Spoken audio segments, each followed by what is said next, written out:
I guess someone is not on mute. Okay, so before I start up with multiple spanning tree, what I'll do is I'll take up the basic class first, okay?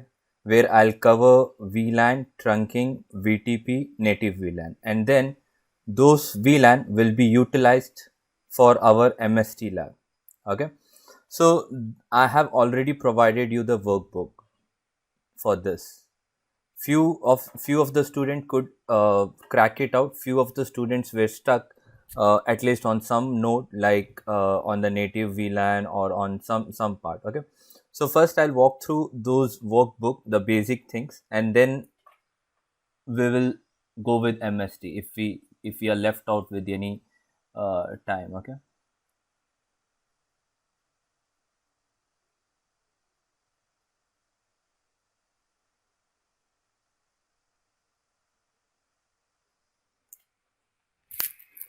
Okay. So what do you guys understand with VLAN? So it's a concept to divide network into separate logical areas. Okay, that means if let's say I have an office, so virtually I can divide them. Okay, and each block I can assign it to different teams. So let's say I have a team who are working on sales product, or let's say I have a team which works on a marketing. So my basic security says that I cannot share the network resources, or I cannot share the network between sales and the marketing team. So the best option would be just logically divided. Now this will be in a different broadcast domain. This segment would be in a different broadcast domain, and so on. Okay, so the best approach is give separate VLANs. Okay, so what I would do is I'll assign this on VLAN 100. I'll give this on VLAN 200. I'll make this as VLAN 300 and VLAN 400. Okay, so let's say I have VLAN 100, VLAN 200, VLAN 300, and then VLAN 400. So on my core router, I would create the gateways of these networks. So let's say for VLAN 100, I have a IP networks in this series. Okay. Similar way for a 200, VLAN 200 on my core router, I have the gateway configured, or I have the network configured in this series 200.0/24, which is a class C IP, and so on. Okay, so this is the way I am going to make use of a network in a different logical areas.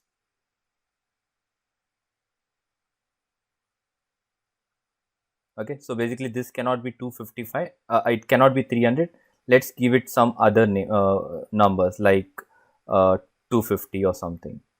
192.168.251.0/24. So I have 4 networks with me. So how does enterprise work? So in my enterprise, let's say I have a router where I have these 4 network gateways: 192.168.100.0/24, 200/24. Let's take it as 250/24 and .251/24.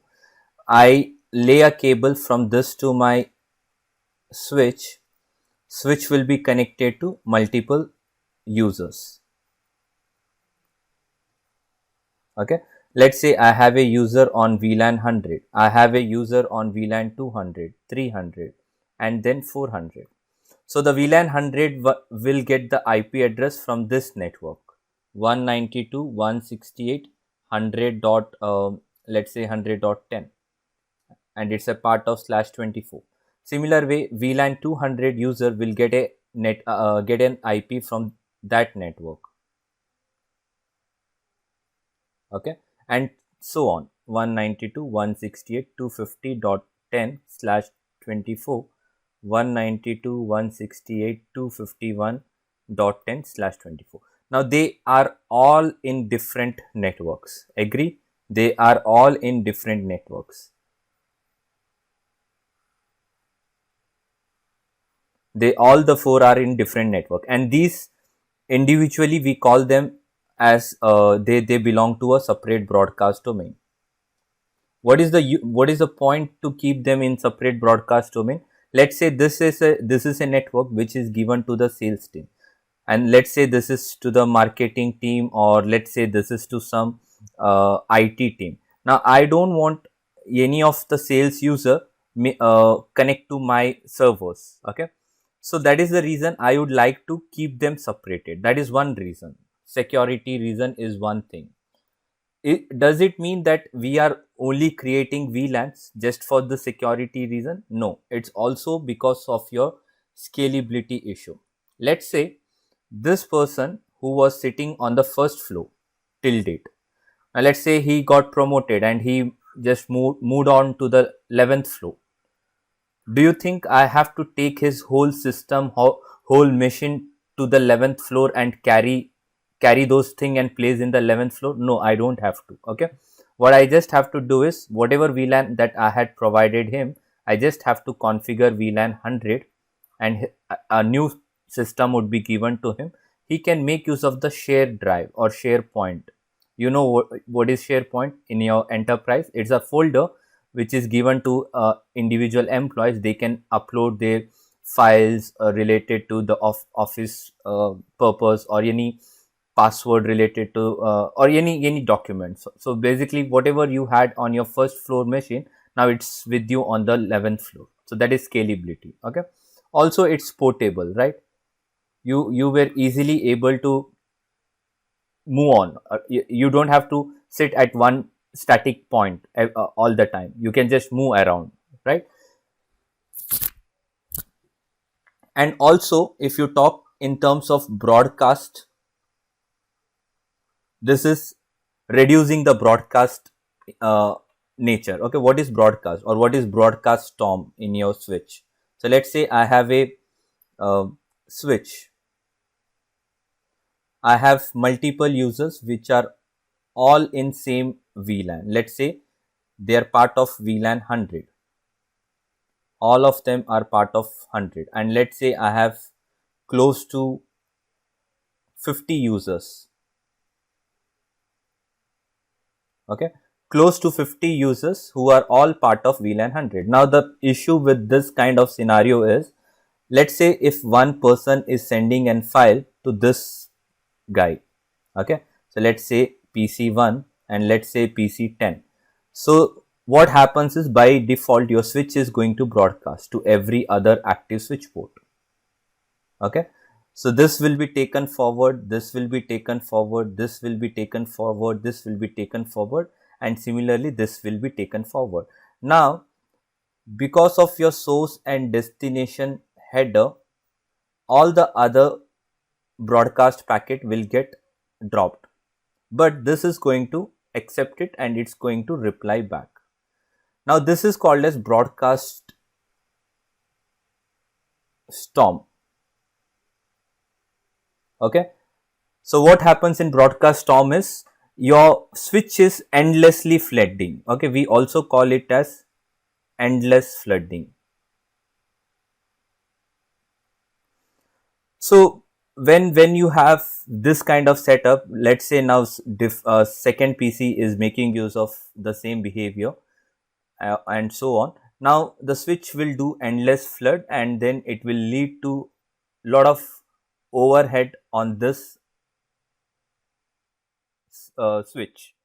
So what I would prefer is, I would like to keep them in different VLAN. So let's say I have VLAN 100, let's say I have VLAN 200, VLAN 300, VLAN 400, 500 and let's say VLAN 100.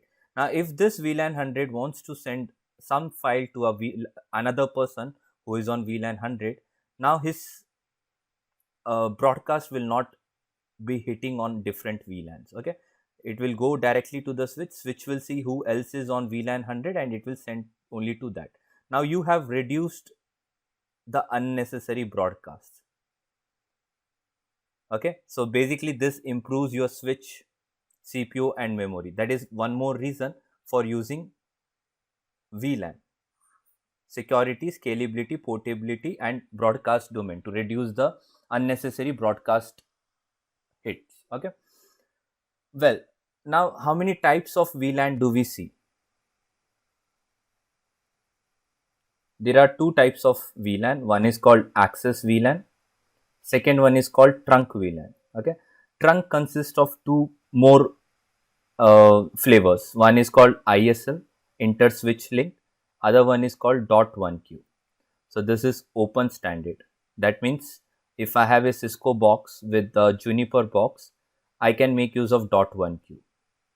Whereas ISL is a Cisco proprietary. That means it can be run only between two Cisco boxes.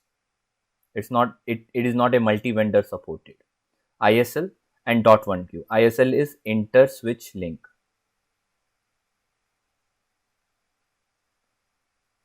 What is access and what is trunk by the definition? Okay, what do you understand by access versus trunk? Access is a access type or access VLAN connection are supposed to carry only single VLAN. What do you understand by single VLAN? Let's say I have two switches, switch 1 connecting to switch 2. Let's say I configured access port here and similar way I also have access port here. Now that means whatever VLAN I'm going to configure, let's say VLAN 100 and VLAN 100, so only one VLAN gets transmitted. So your access VLAN support only one VLAN. Now in an enterprise we might have multiple broadcast or multiple users falling in different VLAN like VLAN 10, 20, 30, 40. Now you cannot make use of access VLAN, right? That is a limitation. It will carry just one VLAN. I need multiple VLANs. Let's say I want to send 10, 20, 30, 40 and so on, multiple VLANs. So in that case, I'll make use of a trunking. Trunking will carry multiple VLANs. And the two protocols for trunking are ISL and .1Q. ISL is a Cisco proprietary that works between two Cisco boxes. .1Q is an open standard which will work between a Cisco and a Juniper or a Arista or Arista to Cisco, anything. It's an open standard. Okay. What are the VLAN ranges? What are the VLAN ranges or what are the VLAN numbers? So do we have something called VLAN 0? Have you seen this? No, there is nothing called VLAN 0. Okay. So it starts with VLAN 1. VLAN 1 is also called as your default VLAN. By default, you buy any switch, all the switch port will be running on VLAN 1. Okay. All the switch port will be running on VLAN 1. That is why we call it as VLAN 1. Now what is a ranges of VLAN number? Do we see VLAN 3000 or do we see VLAN 6000? Do we see VLAN 550? So we need to understand that. Okay. On your catalyst boxes or your iOS boxes or your traditional boxes, the normal VLAN ranges from 1 to 1005. Of this range, 1 is default and here your 1002, 1003, 1004 and 1005. These are reserved purpose. Okay. Let's say reserved for some token ring, FTDI. They are some special mechanism which is inside the switches. Okay. They are not used for some enterprise or they are not used for serving any data packets. They're used for some special purposes within the switches. So we cannot make use of this VLAN. Now we are left with 1, 2, 3, so on till 1001. Now we don't make use of VLAN 1 either. The reason is everyone knows a brand new switch comes pre-default on VLAN 1. So any hacker would take the advantage of that. So what we prefer is we just keep it unused. Okay, unused in the sense I'm not going to make use of VLAN 1 anywhere. Okay, so now I'm only left with 221001. So this is the VLAN that I will be using for my data purpose. Now along with data, I can also make the use of this range for my voice. Okay, my voice, or if I have video, so I can make use of data, voice and video in this range. Now it depends company to company.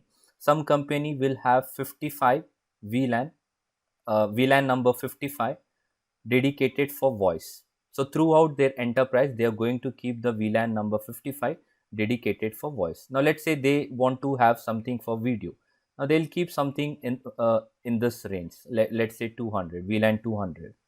Okay, I'm talking about VLAN number. Okay, VLAN number 200 dedicated for video. Now this is company to company. Whatever your company says, they would prefer that. Okay, so is that only the range VLAN 1 to 1005? Is this the only range? No. As I told you, this is the range which is seen on Catalyst or on your legacy boxes. Your higher end boxes like your iOS XC or your Nexus switches, okay, they will have the range till, let me write it, 1 to 4094. Okay, and the split is in this way. Let's say VLAN 1, then we have 221001, 1002, 1003, 1004, 1005 reserved for some R&D or for some special purposes. Then we have starting from 1006 to 4094. Okay, which we can see or on a higher end boxes, and we call these VLAN as a extended VLANs. Okay, whereas these VLANs are called as standard VLANs. These are standard VLANs, these are extended VLANs. Now again in this particular,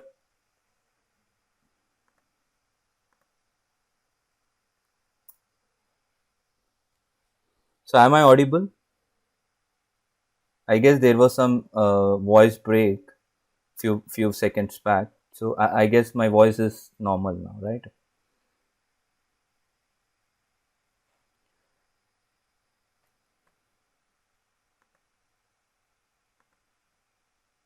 Okay.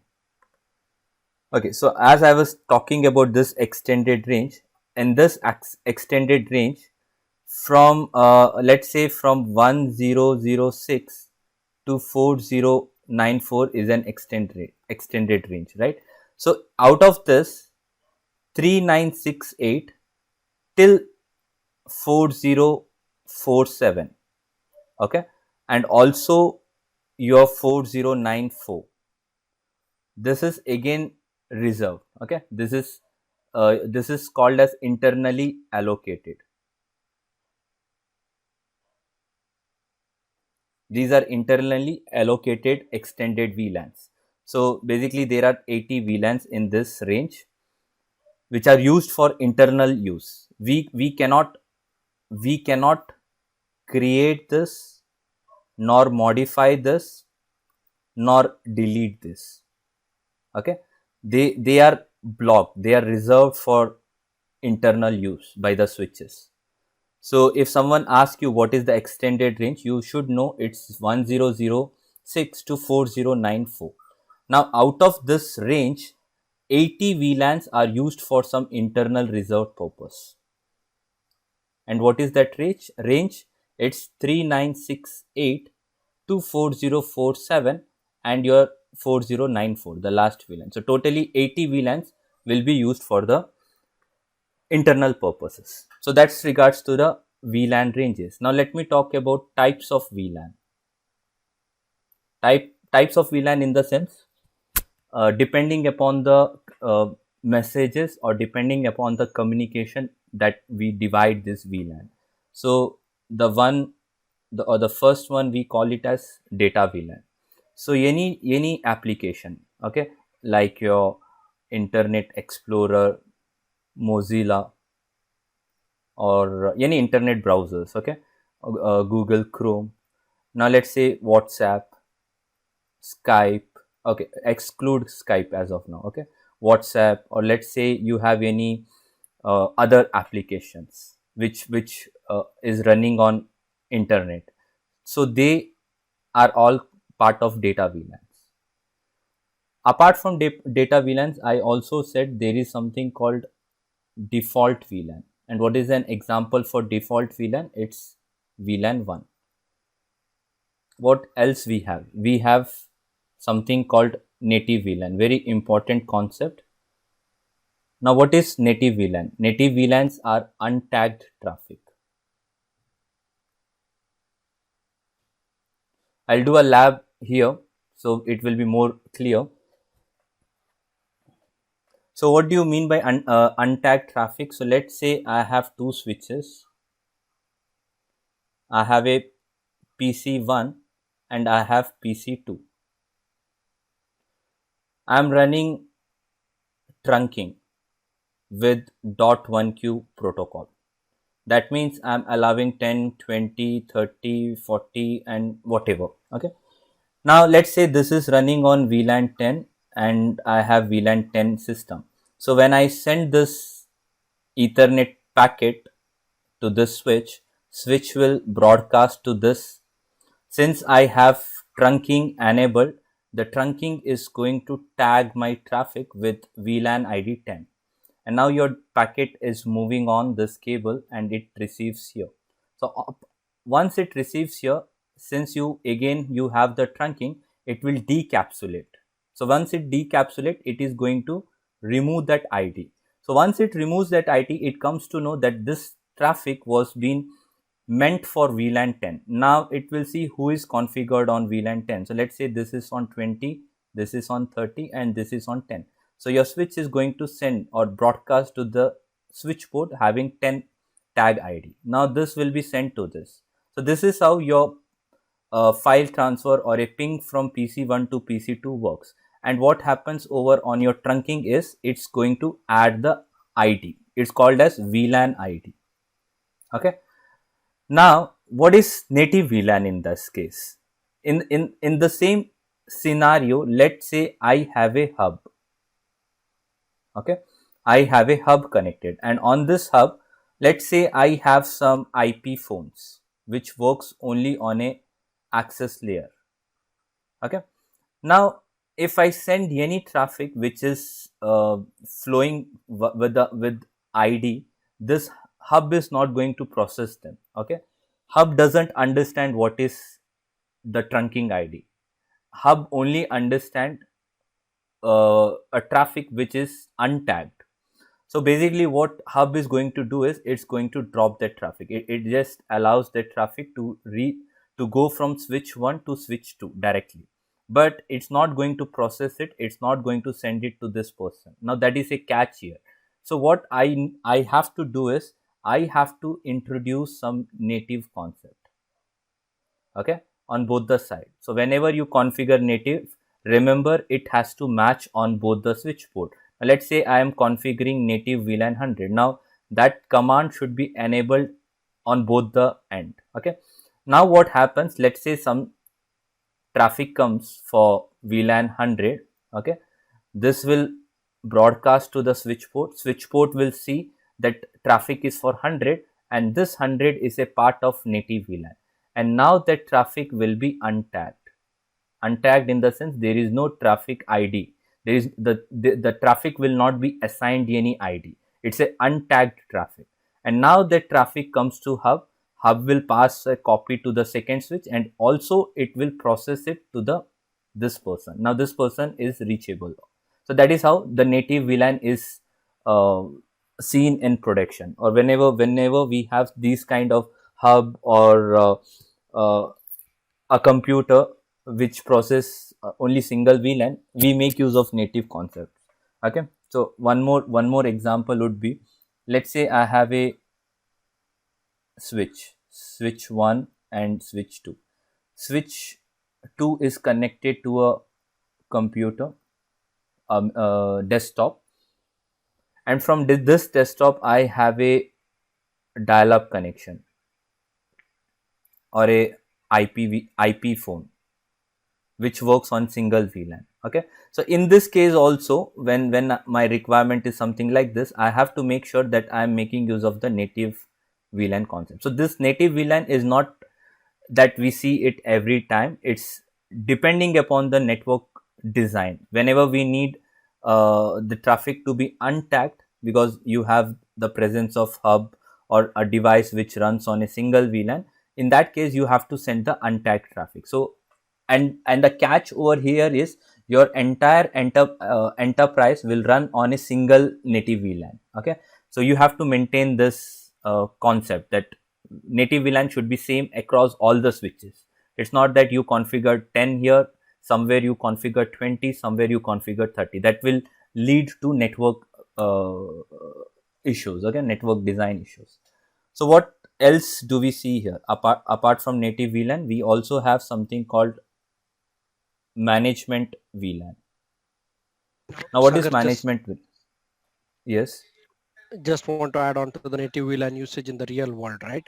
So the way you Okay. showed it on the daisy chain for the Okay. IP phone, that's where commonly getting used, because IP Okay. phones generally will be in the voice VLAN and computers will be in the data VLAN.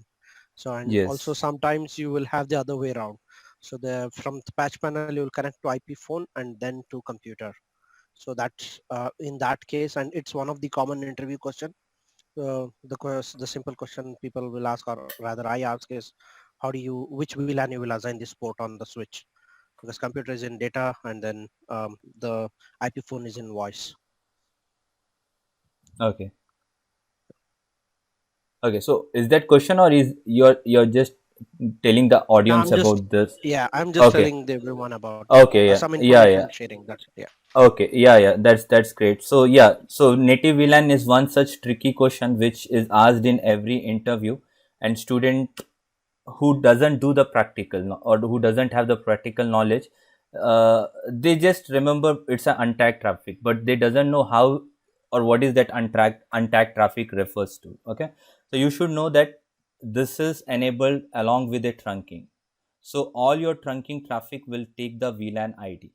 This is a special or a this is a special configuration that you do on interface, so such traffic will be untagged. Rest remaining traffic will still be taken over on a tag basis, but the native will be untagged traffic. And the practical use is something which just now we discussed, when we have a data and a void phone. So basically we have to make use of one link and we have to untag the traffic. Okay, so we will do the lab, so you will understand where Generally, exactly. generally the Yeah. IP phone sends the traffic with a tag, whereas Yeah. the computer does not have a capacity to do a tagging. We get the traffic tagged at the access switch. From my computer, the traffic is untagged, whereas IP phone sends a traffic with a tag. So we Yes. make use of that feature and then ensure that the IP phone sends a traffic with a voice VLAN tagging, and the computer whichever comes without tagging. So Yes. the interface accepts both. Yeah. Okay, great. Okay, so regarding the management VLAN, uh, by default, it's again VLAN 1, but yes, we can customize it. Okay, and what is management VLAN? Let's say I have a Cisco switch, or I have a Cisco, okay, sorry, I have a Cisco router, I have a Cisco switch, or I have a Cisco ASA firewall. Now, I, as a network engineer, would take the console connection on this, right? So when I take the console connection, I get I get the access on these devices and I can configure them, right? Now that is called as a management VLAN.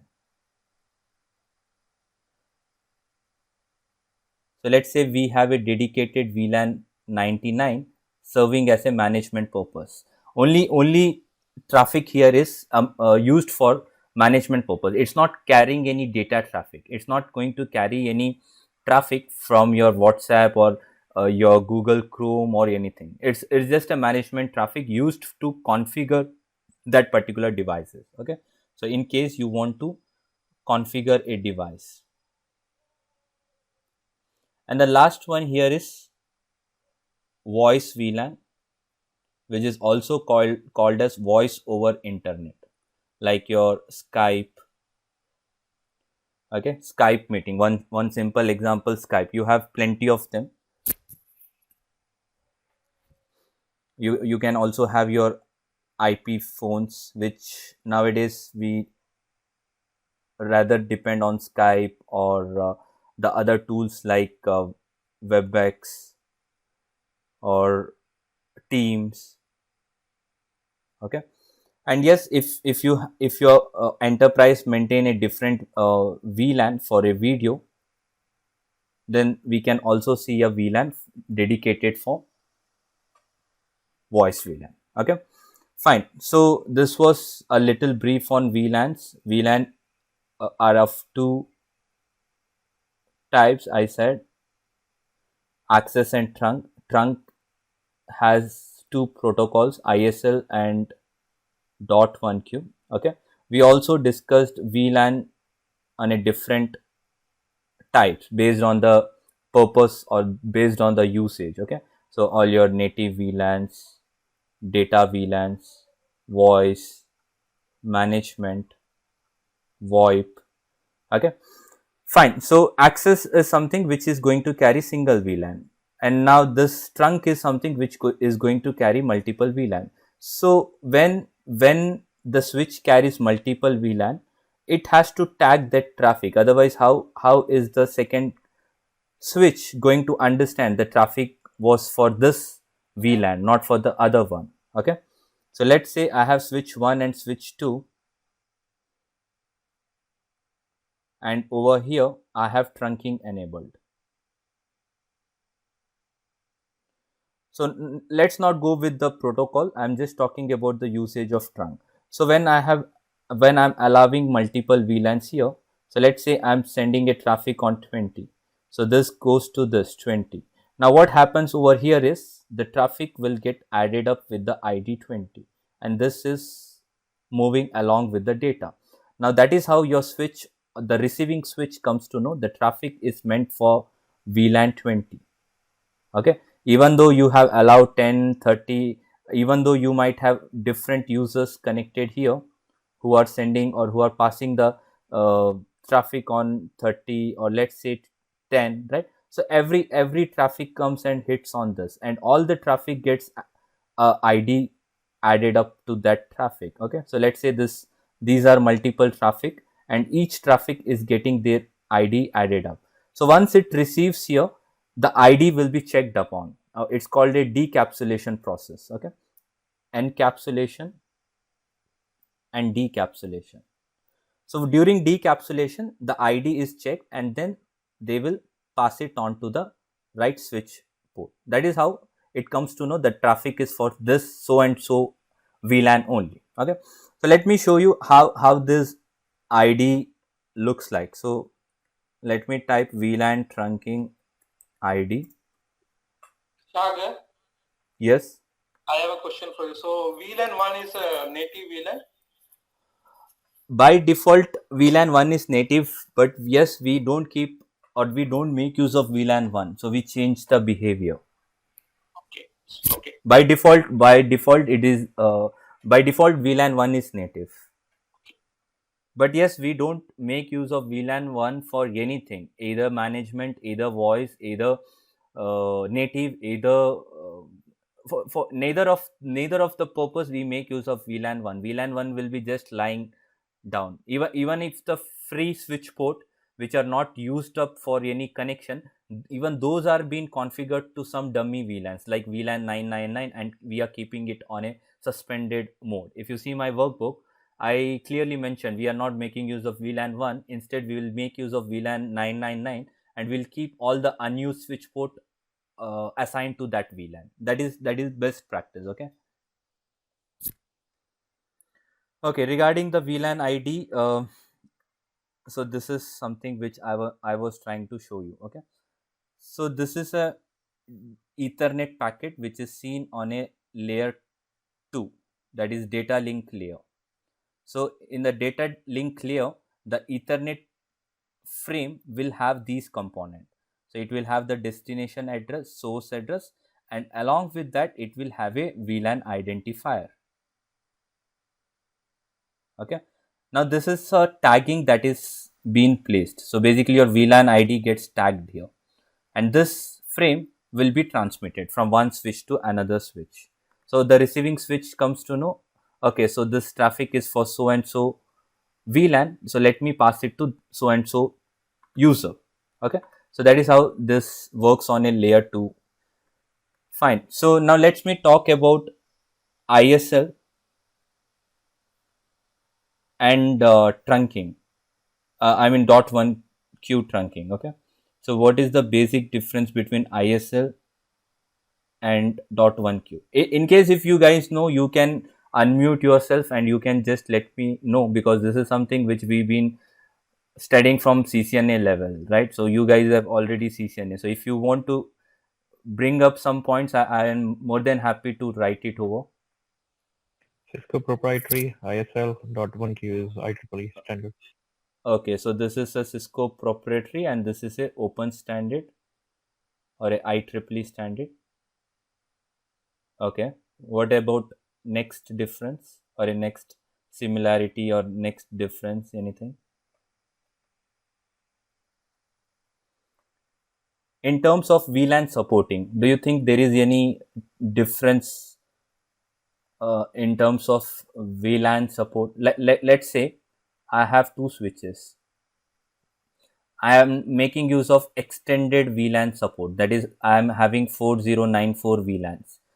So if I have ISL, will it support all of them? Let's say if I have dot one Q, will it support all of them? Okay. So basis on VLAN support, ISL support only 1000 VLANs. Whereas your dot one Q will support the complete 4094. The complete extended VLAN is what is supported in dot one Q.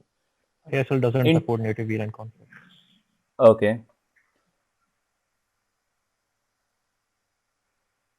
So you mean to say ISL doesn't support native, right?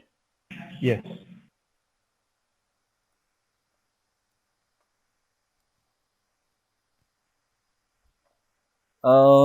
Okay, so basically when we have native VLAN along with ISL, it's still going to tag the frame. Okay, whereas on a dot one Q, the native VLAN will be untagged traffic.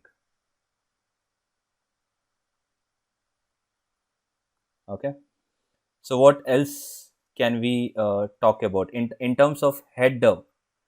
So what do you mean by header? So let's say each one of them will have some header size. Like for example, this is a VLAN ID, right?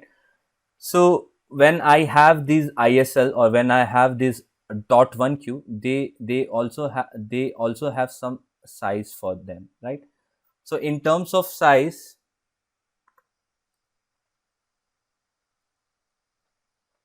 your ISL is pretty bulkier. Okay, the header size, the total out of your total Ethernet header size, 26 byte is consumed by ISL.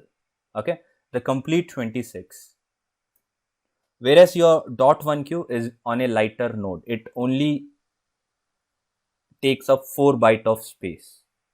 So these are few differences between the two.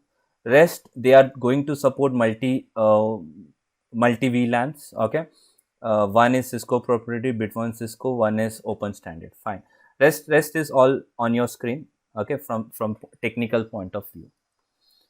Well, so let's go to the workbook and let's take it from there.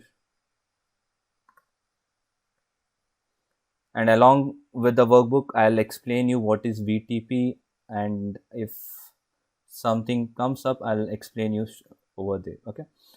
Okay, the first point here is, let's say you are practicing multi switching technologies, class by class or lab by lab or day by day. Okay, so one point of time you will feel that you have so many things and you have to remove everything. So what most of the guys do is delete the project and add create a new project, add new devices, cable them, all those things. But the best option would be make use of this command. So if you make use of this command, you're removing all your previous configuration, VLANs, especially VLANs, VTP. These configurations get saved under NVRAM. Okay, so let me tell you what I'm trying to say. So when I have a switch on my GNS, and when I talk about a router in my GNS, router will not save anything in its cache memory. Okay, there is nothing getting saved. You, even if you configure IP address or a routing protocol, as soon as you reboot, as soon as you close your GNS, everything gets wiped out. But these switches will have the VLAN file getting cached in your NVRAM. Okay, so let me tell you what does that mean. So that is important, or this is something which will be helpful for you to remove or erase everything and start your devices from scratch. Even your host name will be wiped out, your VTB configuration will wiped out, your VLANs will also get wiped out. So that's a good thing. Okay, instead of deleting and redoing the things again and again.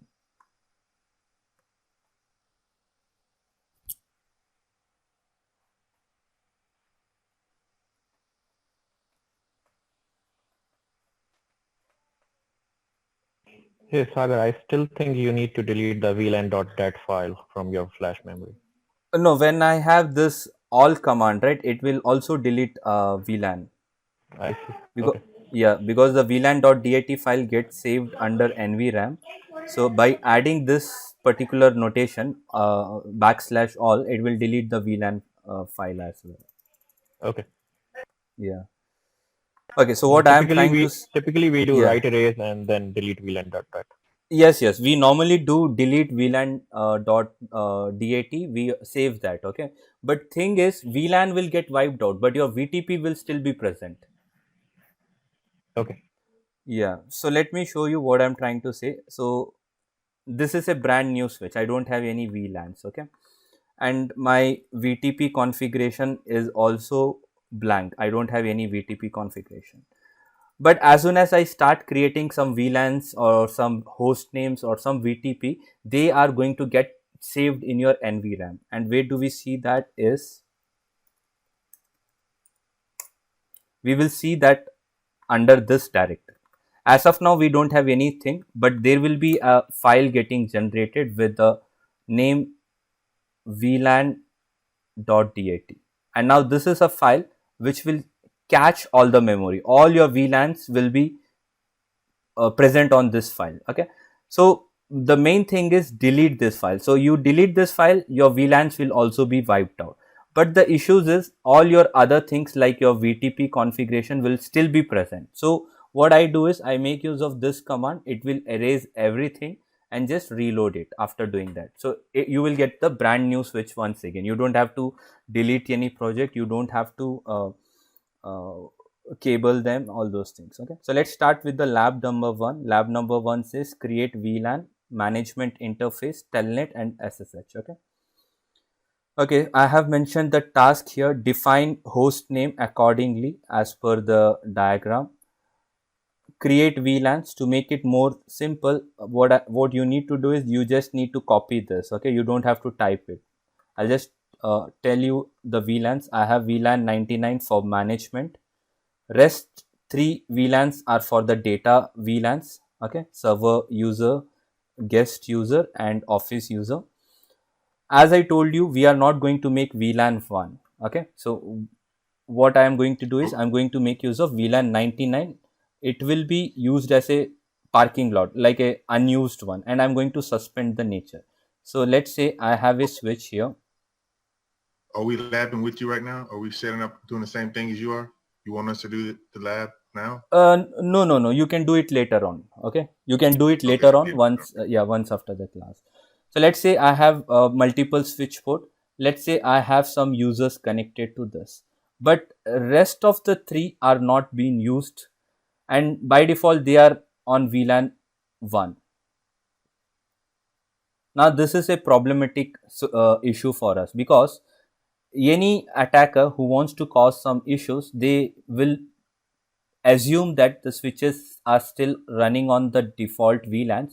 They can plug their own switch, or they can plug their own computer, and then they can cause some layer 2 attacks. They can cause some CDP attacks, or they can cause some MAC issue or MAC attack, right? And basically this switch will come down. So what is the best practice is, we would make a new VLAN 99, and all these unused port will be put up on those VLANs. Or you All can the just 3, shut down VLAN 1. we cannot shut down VLAN 1. VLAN 1 cannot be shut down. You can. Yeah. So the thing is, we will not make use of VLAN 1. Okay. The problem with VLAN 1 is, we neither can delete it, neither we can modify it, neither we can shut it down.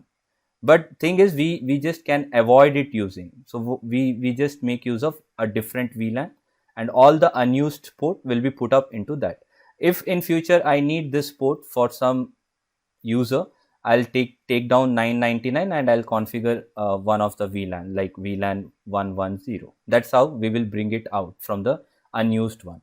And regarding the native VLAN, again, by default VLAN 1 is your native, which is again a not best practice. So for that, I'll make use of VLAN 666, which is a native. Okay. So this VLAN is dedicated for native. That is why I said do not use this VLAN for any other purpose in future. Let's say for data or voice or video. Okay. So this is reserved for native. Fine. So this was the regards to VLAN. Regarding to the management, every switches will have a management VLAN on VLAN 99. So let's say I have these switches and I have one user. So what I'll do is, I'll keep them all in management 99. Now what happens is, I can just take a remote connection. I can do a telnet, or I can do a SSH, secure cell. Okay. I can do this telnet or SSH, and I can take direct remote connection of this switch, or let's say I want to take this connection, I can take the connection of this, I can do the configuration and so on. So I need a management interface. So that is why I'm creating management interface. The next thing is regards to the remote connection. Okay. So these are example of transport medium. These act as a transport medium. So there are two ways we can take a remote connection. One is either over on a telnet or over on SSH.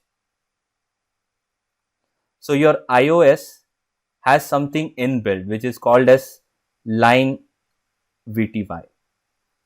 So line VTY is something which is inbuilt in your iOS, and this is where you are going to configure your transport medium. So do you want telnet? You can make use of telnet word. If you want SSH, you can make use of SSH. If you want both, you can make use of all. So all other transport layer will get enabled. So line VTY, you have from 0 to 15. That means you can take 15 parallel connection. 15 users can connect on parallelly. But what we basically do on a lab is 0 to 4. That's also accounts good for in a lab purpose. So I go to line VTY 04. I'll go to transport input, and I'll enable either telnet or SSH. I'll enable either telnet or SSH. I'll make use of login local. So this is something related to your username and password. Okay, and this is how we will enable the remote connection. Now as a brand switch, let's say I have a brand new switch, a switch. So how many ways can we take this connection, take the connection on the brand new switch? So the one default thing is console. Okay, so on a switch we will have a dedicated port which is called as console. We have a console cable which is connected to our computer on a serial port. And now we can take we just need to boot up this. As soon as we boot up, we will able to see the booting up process on our computer. Okay, now what happens is we can set few basic things. We can set some IP address on those transport, like either on telnet or SSH. We will enable telnet or SSH, and we will also enable IP address, and then this information will be passed to the network engineer who is sitting on a remote. Okay, now this is a user who will make use of telnet or SSH to configure rest of the things. Okay, any future configuration, DSCP configuration, DNS configuration, interface configuration, it's this person who is going to do that. So initially the first step is done by the field engineer. This person cannot do the basic settings because this will be by default disabled. So your field engineer walks straight to the device, connects the console cable, connects to the computer. He will do the necessary prerequisite, send that information to remote engineer, and then remote engineer now has two ways to get connected. Okay, he will probably get disconnected and he will walk back. His duty is over. He don't have to connect a laptop or something. He just have to send that information, and this person will do that. Okay, there is one more way we can connect. Okay, that is called as aux. Now what is aux? So these are special kind of port which is connected to a telephone jacks. Okay, and why do we make use of auxes? Let's say when I'm making a changes on this box. Okay, I lose my telnet and I have lost my SSH connection, so I don't have any way to take this access. Okay, now the field engineer who walks straight to the device have two options to bring up the telnet and SSH. Either he can make use of console or he can make use of a auxiliary cable.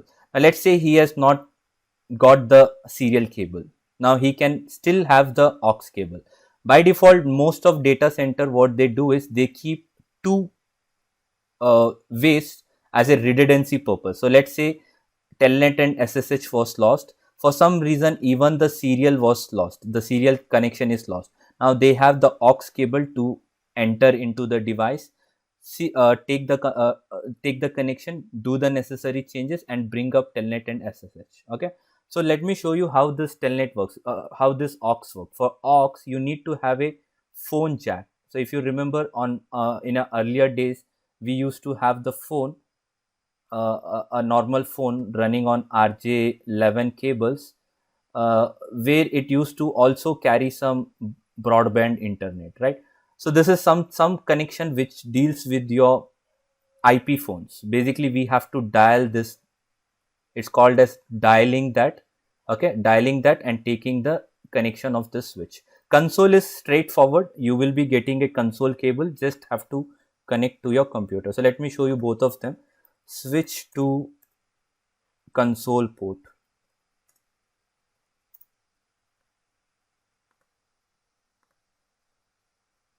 So this is an example for console port. You will have your switch. You have to bring your computer, connect the serial cable, and you will see the booting process. Now let me show you regards to the auxiliary port.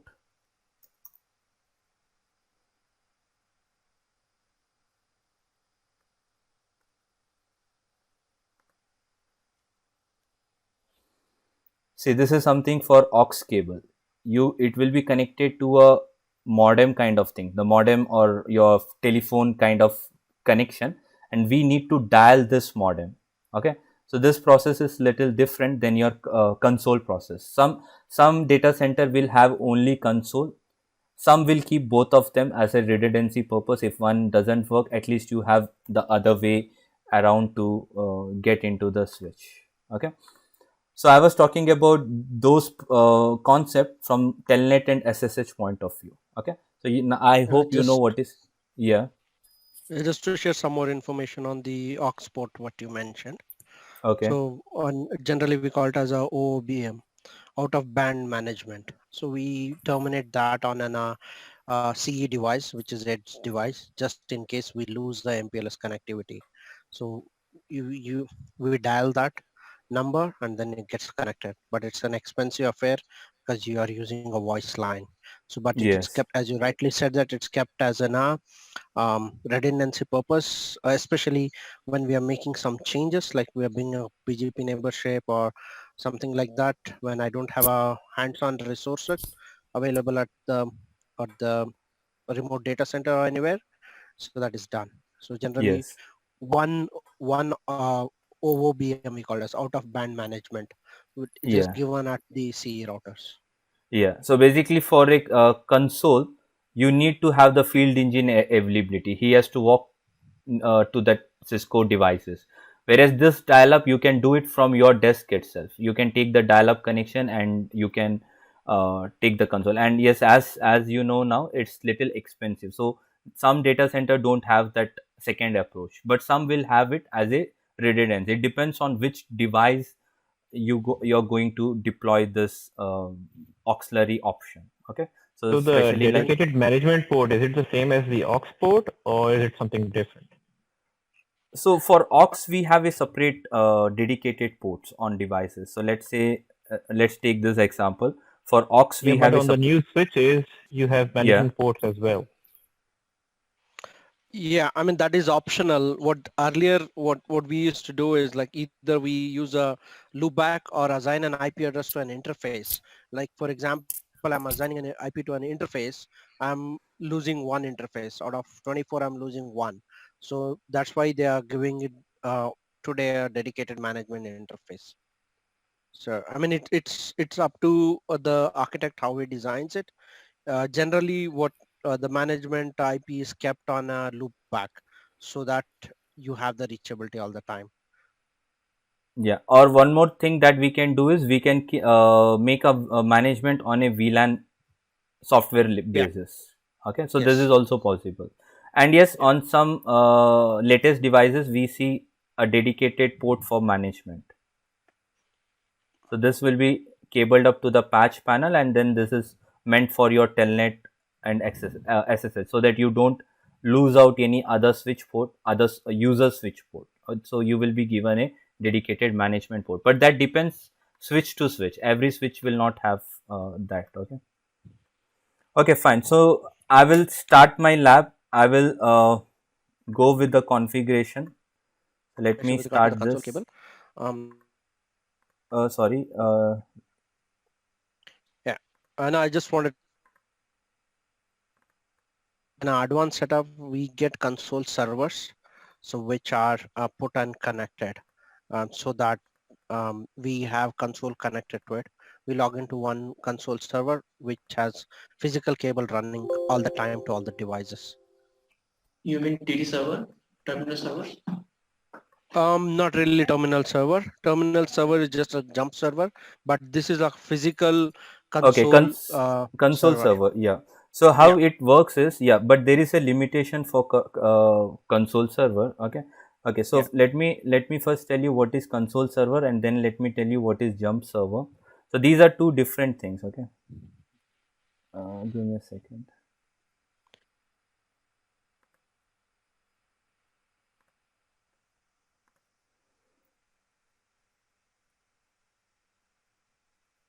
First thing, console server. So how console server works is, let's say I have a Windows server, and this Windows server will have a reachability to its nearest devices. So let's say this Windows server have at least reachability to 10 network devices. And these network devices will be dedicated with some port numbers. Let's say something like this.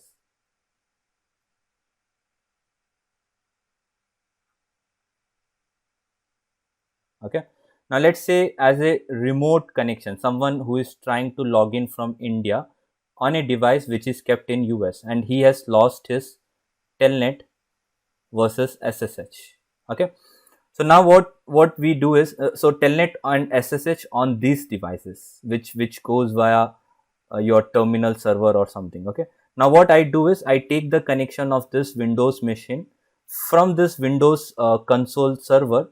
I will connect on individual switches. So this server will be connected to at least 5 to 10 devices. Similar way, there will be a different Windows server which will be connected to another set of 5-10 devices. In case the device that is down, which is associated with this console, in that case I have to take the console of that server, and from that server I will take. So basically these detail will be given us in a inventory Excel sheet, or most of the time we keep a IPAM. This is some inventory, online inventories, where we can keep the record of everything. So when I enter the device name, let's say the device is 10.1.2 13.10 something, I will get the console detail also. The console server will be like, let's say something this, and it will say that this is the console server, and to take the access of this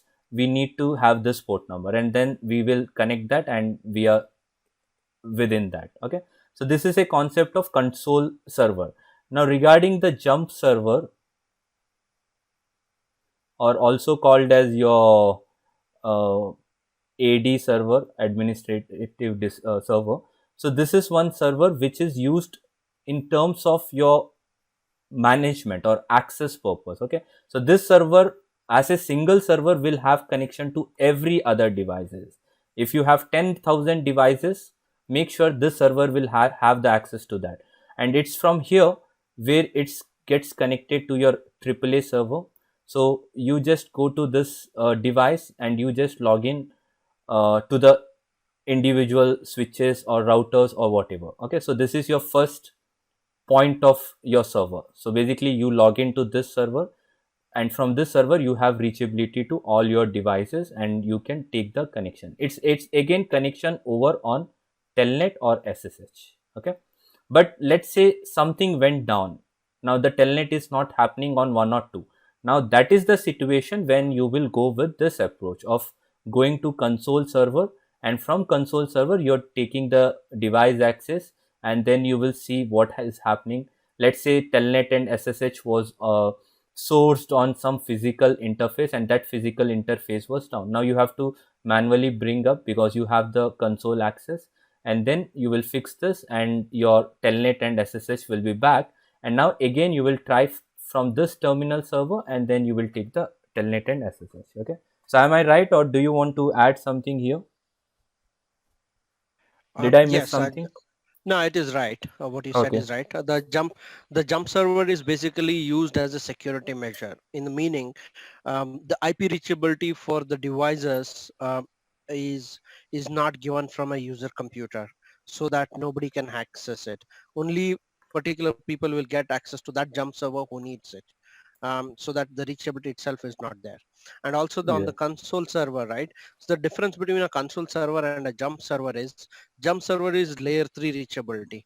On the console server, it could be a Windows server, or I don't know, I have not seen Windows server using it for, but we get some products which are like Switch. So the third party tools, I have pasted one link like that. They all will run a cable from that port to the console port of the So device.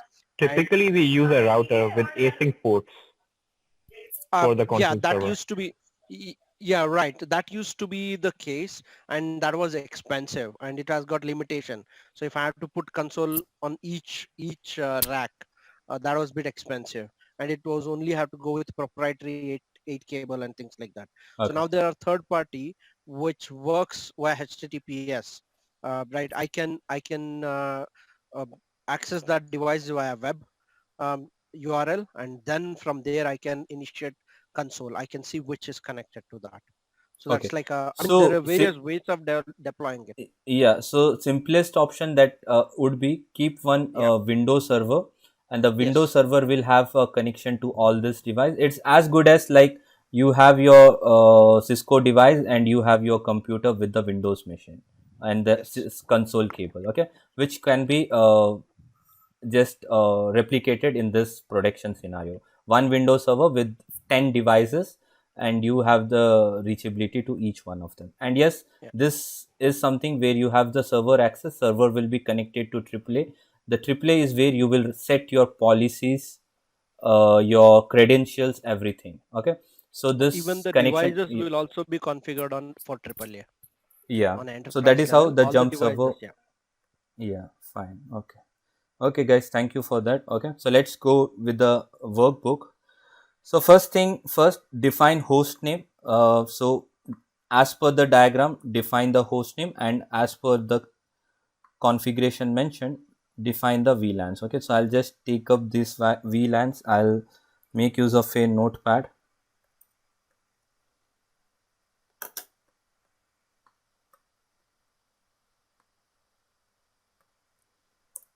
Okay, so I have all of them, and I'll just copy this. Okay, so host name, how do we configure hostname? That's a simple command once again. So let's go to the first device. I'll just show it doing on one or two devices, and then you guys can do it later on. Okay, so the host name is by giving the host name keyword and defining the term. So this is how you set the host name. Now to configure VLAN, since I have already copied on my notepad, I just have to paste it. So once I paste it, it's going to take it from here. Okay, now if I see show VLAN brief, I can see all my VLANs happening. So this is the way I configure VLAN. Now I can what I have done here is I have mentioned that copy this VLAN on all other switches, but since we are making use of VTP, I am not going to copy this. Let's give the VTP this role of copying to individual devices. Okay, fine. So what is my next step? So I'm done with VLAN creation. Let's create management VLAN. Okay, how do we create management VLAN? And what did I say? I said we will have this management VLAN on 99. Now here is where some people lost the track. Okay, so let's create a management VLAN. So I'm going to create interface 99. As we discussed, I'm not going to waste any physical interfaces. I'm making use of a VLAN interface as of now, and I'm going to make use of IP address on this interface. So what is the pattern for 99 VLAN? So that is given over here. Okay, so let's say I want this, and also it's directly on your devices. Okay, on your GNS topology, you can just take it up from here and paste it here. 255.255.255.0, no shutdown. Now if you see this show IP int brief,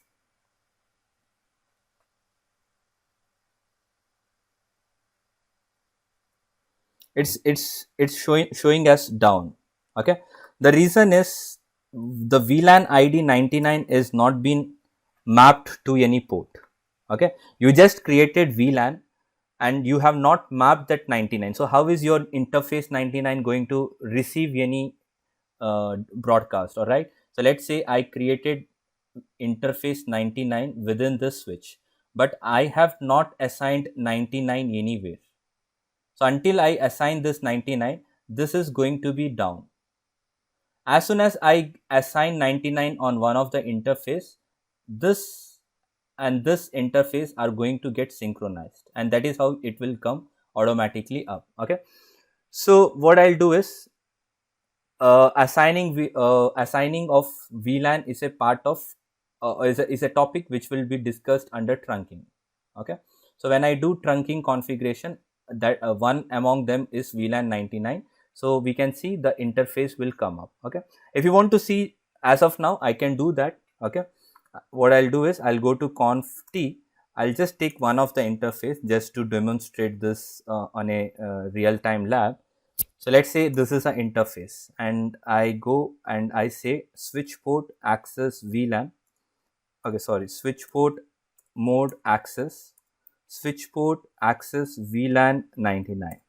Okay, give it a 1 to 2 seconds of time, and this will get synchronized with the interface, and the interface will come automatically up.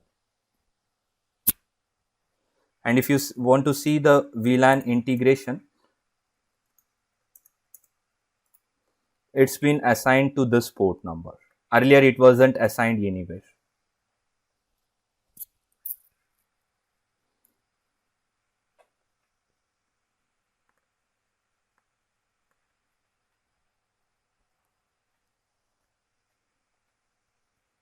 Okay, so we see interface has turned up. Now if I go back and see the show IP int brief command,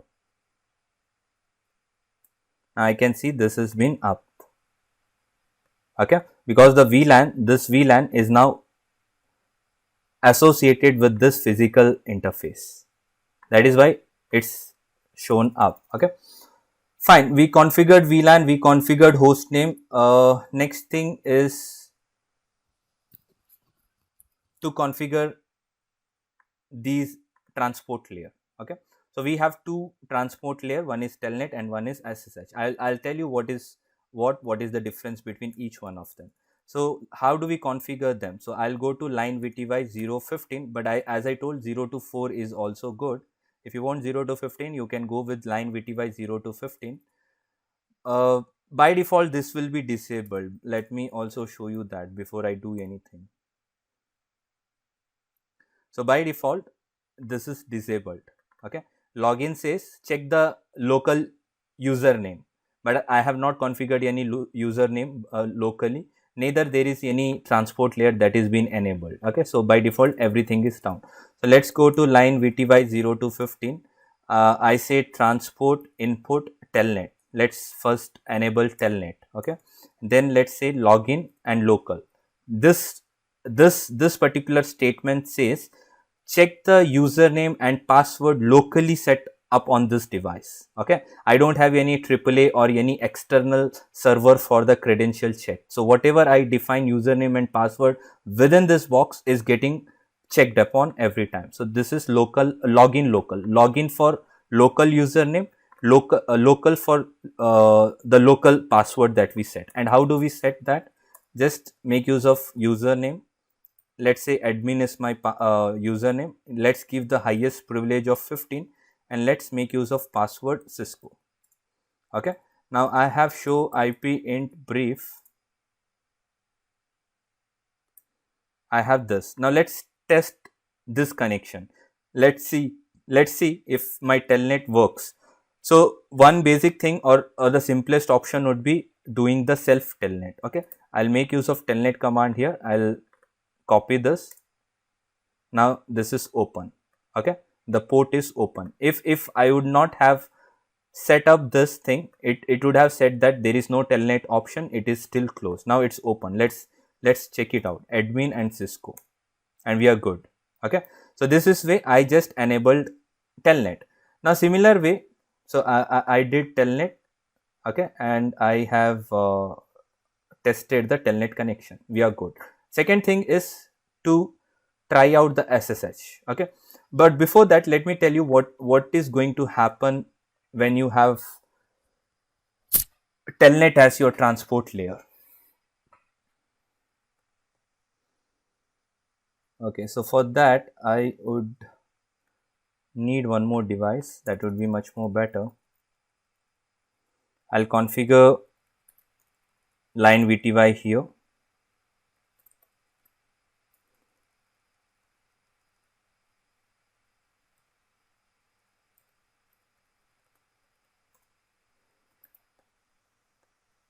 So what is this? Switch number 2, and switch number 2 has this IP address.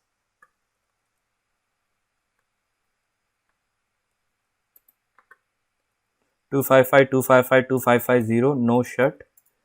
Okay, let's have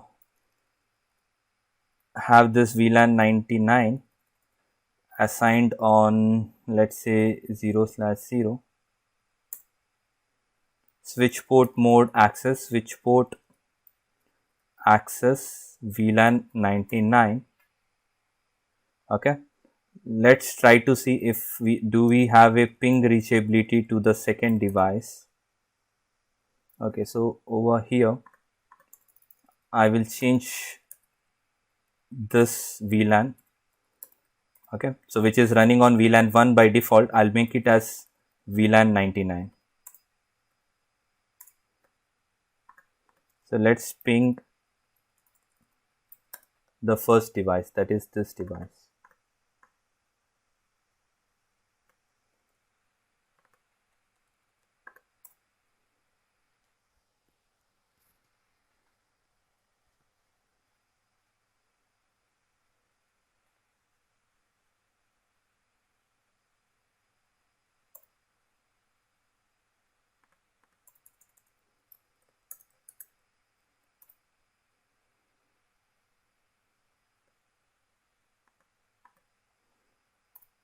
Okay, it started pinging. Okay, now let's give a telnet test. So let me telnet from, okay, let me make use of the pointer if in case you guys are not getting. I have configured VLAN 99 here. Okay, I just configured this on VLAN 99 and I also configured VLAN 99. I'm trying to do a telnet from this to this device. Okay, so I was testing the ping reachability. I have ping, and let's telnet that. It's open, admin, and Cisco. Okay, now let me make use of the Wireshark capture and let me tell you why telnet is not a best practice in an enterprise. So it started running. Let me filter it out for the telnet traffic. Let me generate some data. So let's say show version. Okay, so when I do something, when I try to do show version, I am able to record the traffic. I am able to record the captures. Now the interesting fact here is, if I open up any of the traffic, if I go and follow the TCP stream, I can see every data is it plain text. Now this is not a industry best practice, because your data which is flowing across the switches, which is flowing across the VPN tunnel. Now if you are making use of the least secured transport layer like telnet, anyone can find out what is happening in your enterprise, right? They can see what image, iOS image you're running. Let's say if if you go with some other commands like show CTP neighbor. Okay, so when you do this, that also get triggered up. Okay, so let's go to this. Let's move on to the last traffic. Let's see what we get. So we can see the CDP neighbor. Whatever we executed on our console, I can see it straightforward on the Wireshark. Now, what if someone was acting, someone as a man in middle, someone as a man in middle has a tracking software. Let's say he has computer running with some Wireshark. Now he can see what is happening between them, which iOS is these devices running, what is the loop holes on these iOS, what is the security breaches here, right? So now he can analyze lot of details. So we don't go with telnet, instead we go with the SSH. Now, so I will enable SSH. Now how do we enable SSH? I'll go to the first device. I'll turn off telnet first. So let's say I go to line VTY0 to 15. I say transport input and only SSH. Okay. Earlier I made use of telnet. Now I'm going with SSH. But yes, if you want both telnet and SSH, you can also go with all command. It will enable both of them. Okay. In some scenario, you might need telnet if you're dealing with some outdated servers which works on only telnet. Might be in such scenario you still need telnet. Otherwise, most of the time we just keep telnet disabled and we just keep SSH. So once I keep SSH enabled, I also need to generate some RSA modulus. Okay, so how do I generate that? So let's say I go with crypto key generate RSA. But the best practice is, let's say this device was used in my previous office building. Okay, so the best practice is clear out the previous RSA modulus. Even if you have something running on your box, just clear it out. Just a command crypto key 0 size. Now it will clear out. If it is not existing, it will going to say that there is no key found. If it is present, it will clear it out, and now we are good with configuring from the scratch. So let's say crypto key generate RSA modulus, and if you do a question mark, you will see some size key. Okay, so it says size of the key modulus and it gives some range. Now do you think if you set 360, will it enable your SSH? No, it will not enable your SSH. Okay, to enable your SSH you should have at least 768 modulus. Now what is modulus? Modulus is your strength of encrypting. Okay, let's say I have a rope. If I put a knot on this, it's something like this, right? If I put a knot of 10 rounds, now that becomes more strengthened up, right? Similar way, the more you set the modulus, it's more securing. But the issue is, let's say I have two switches. I have SSH modulus strength 4096 and 4096. Now it's going to encrypt on this side with so much of strength, which is time consuming. The more time it's going to take. The data will be encrypted and sent across. On this side, it will be decrypting. Now the decrypting will take extra time. Okay, so until you need this, you don't have to set this. Okay, so if you're dealing with very secure banking sector or something where you need all this high level of security, otherwise set up something which is required. Okay, you can set up 768, or I would prefer going up with 1024, which is quite enough, fire enough. Okay, not very low, neither very high. So I'll enable this, but before enabling, I must see that I also enable domain name. So I'm going to create some domain names. Let's say I call it as this, and now let's generate the RSA modulus. So once I generate the RSA modulus, this is the host name that get associated with my domain name, and my key modulus has been generated, and it will also enable SSH. Okay, so there are two types of SSH. One is SSH1 and SSH2. Now if you don't enable anything, if you don't hard code anything, by default this will get enabled. Now this is backward compatible with SSH1 as well as SSH2. Okay, but yes, you can hard code that. You can say that you need only SSH2. Okay, so this is also possible, but if you don't, then it will by default take 1.99.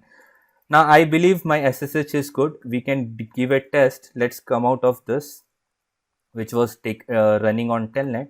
How do I test SSH? By this command, and my IP is this.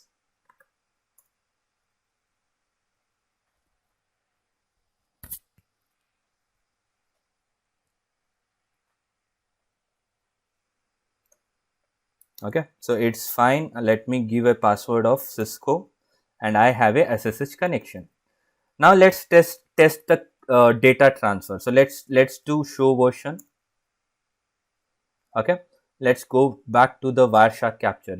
Let's close this. Let's now filter it out for SSH. Okay, so let's try for SSH. So I have SSH. Okay, if I open up any of the packet, if I go to follow TCP stream, we can see the data is encrypted. Now it's impossible for someone to decode this or decrypt back. Okay, because you are making use of high level of encryption protocols, like you have Diffie-Hellman protocols, you have AES 128, you have 3DS. Okay, so basically what is happening is your encryption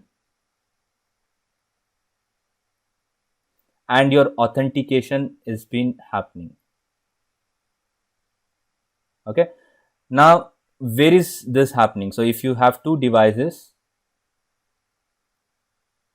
when you initiated your SSH, so your data before leaving out this, it's going to get encrypted.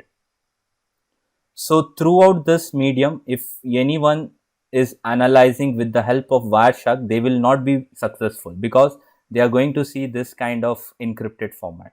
Now who can decrypt? Only the person who is aware of these encryption and authentication. Let's say in our example, the second switch can decrypt this, and we can see the output of show version, show run, show whatever. Okay, so we can see the output, but anyone who is trying to steal our data will not be. So that is why SSH is more preferred. The best practice is make use of SSH, not telnet. Okay, so I guess this completes your first lab, if I'm not wrong.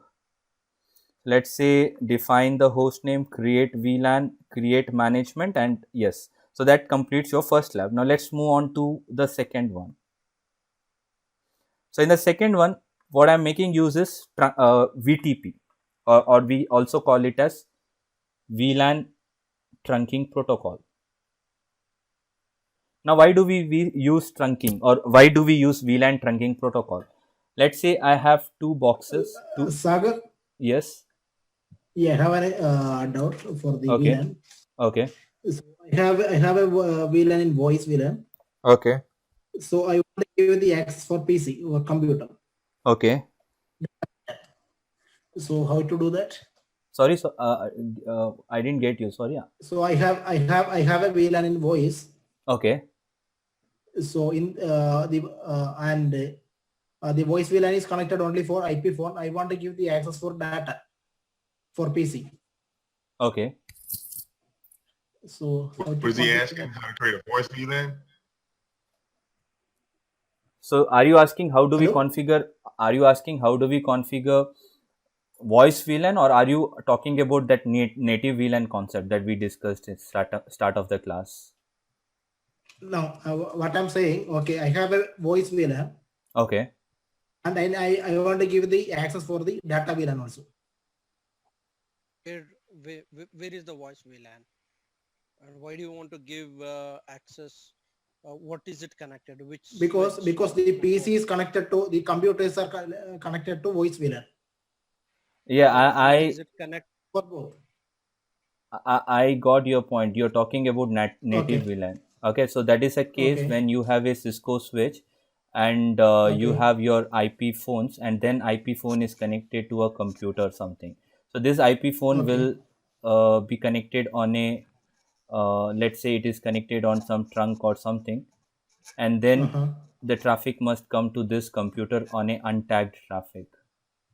Uh, So basically, the catch over here is this is a scenario when computer is behind your IP phones, yes, exactly. and that the cable is connecting to computer. So what you have to do is you have to make use of the native VLAN concept. So let's say you have two VLANs, 10 and 20. 10 is native VLAN, which is also your computer VLAN. So anything which is coming for 20 will hit the IP phones. Anything that hits the 10 will come to IP phone. IPv phone will process it to the computer. So that is when you have one single. Okay, sorry. I think my voice got. Okay, fine. So this is a condition when your computer is falling behind IP phones. Okay, so this is also, I said that when I have two, let's say I have a switch 1 and switch 2, I have a hub, and this hub is connected to a IP phone or something. Okay, let's say I have a computer or something like this. Now this understand only access VLAN, or it understand the untagged traffic. Now if you're passing on your trunking traffic, so basically the hub is going to drop all the trunk. So in that case you have to enable native on these two switch port. So now now you're sending some traffic. Now the traffic will be untagged. It will go to the hub. Hub will process it, and hub will send it to this.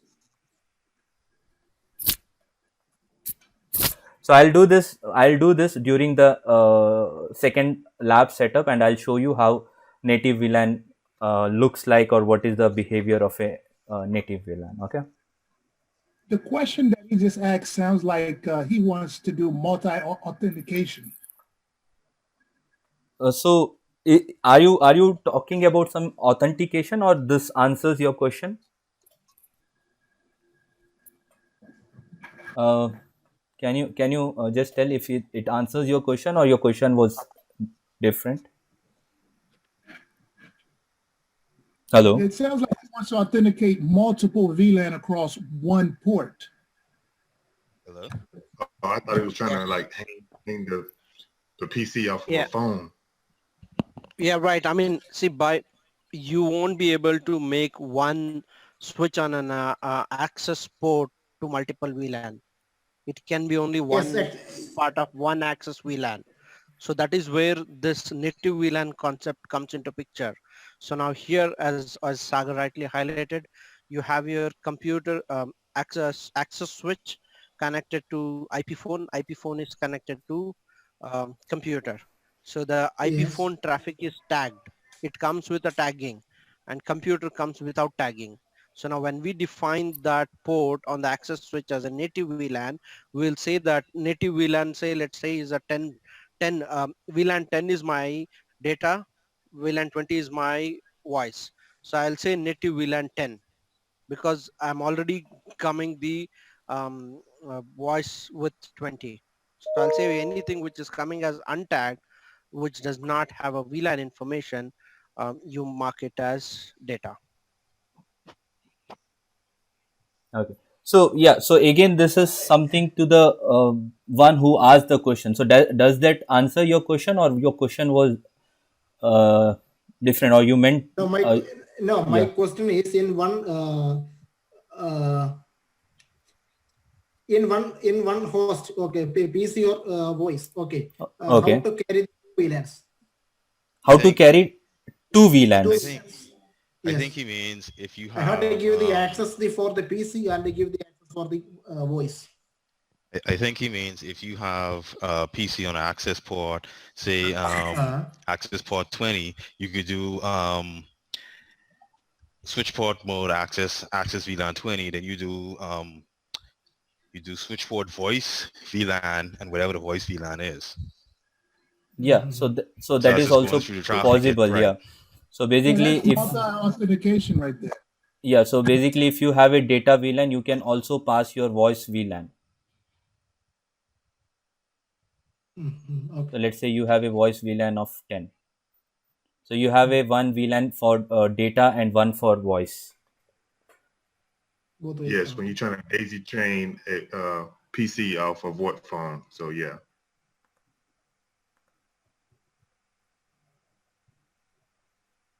Okay, Okay. clear. So you just have to make the keyword uh, voice. Okay. Only then you can write two different statement for access VLAN. Otherwise, it will not let you to add anything. So you just make use of that keyword. Okay. So let me talk about this VTP, and we will take down the Q&A.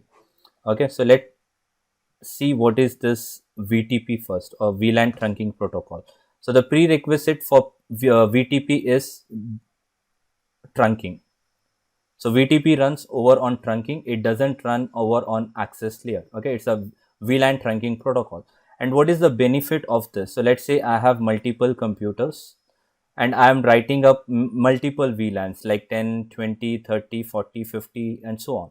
So as soon as I create them, uh, the next approach would have been to copy this and manually paste across on every switches. So in a enterprise, we can have thousands of switches. Now copy pasting on thousands of devices is a time consuming. So what I do is I create VTP. So when I create VTP, I must create VTP across on all of the devices. Okay. So VTP will consider domain name. If you're setting up some password, the password must match across everywhere, and then you can mention the VTP version. So usually they come with VTP 1, 2, and 3. One is obsolete in the market. We don't make use of one. The best practices go with 2, or some enterprise go with 3. So let's take, we are talking about first VLAN. We are talking about VTP version 2, and later on we will move to the VTP version 3. Okay. So I'm going to enable the VTP domain across all the switches. So this is manually done. I'm going to enable the password or version, and now whatever I configure VLANs, it's going to get synchronized. Okay, the VTP advertisements are taken from one switch to another, and then it's taken to all the devices. So at the end, just in like 5 to 10 minutes or 15-20 minutes, we can see the entire set being replicated everywhere. Okay. So how many mode of VTP, or what are the key factors of VTP version 2? So basically there are three modes. It's called as server, client, and transparent. Okay, these are the three mode. Each mode has its own behavior. The behavior is different. So let's say I'm talking about the first mode when VTP server is configured. So when I have a VTP server, I can create a new VLAN, I can delete a VLAN, I can modify a VLAN, I can relay the VLAN, I can relay this VTP process to a next switch. That is a behavior of a server mode. Now let's say I have a client mode. Now when I have a client mode, I cannot do either of them. I cannot create, I cannot delete, I cannot modify, but I can relay the packets. So whatever VTP advertisement I received, I can send it to the other switch. That's the max I can do. And whatever I received, whatever VLAN database. So let's say this switch has VLAN database for 10, 20, 30. So I'm going to replicate that. Okay. 10, 20, 30 is going to get replicated and I'm sharing this database to the next switch. Now let's say next switch is again a client. Now it's going to do the same thing. Whatever database it received over on VTP advertisement, it's going to take it up and relay that. Okay, relay is nothing but passing on. That is a default behavior of a client. Now regards to transparent. So let's say I have a switch which is configured on transparent mode.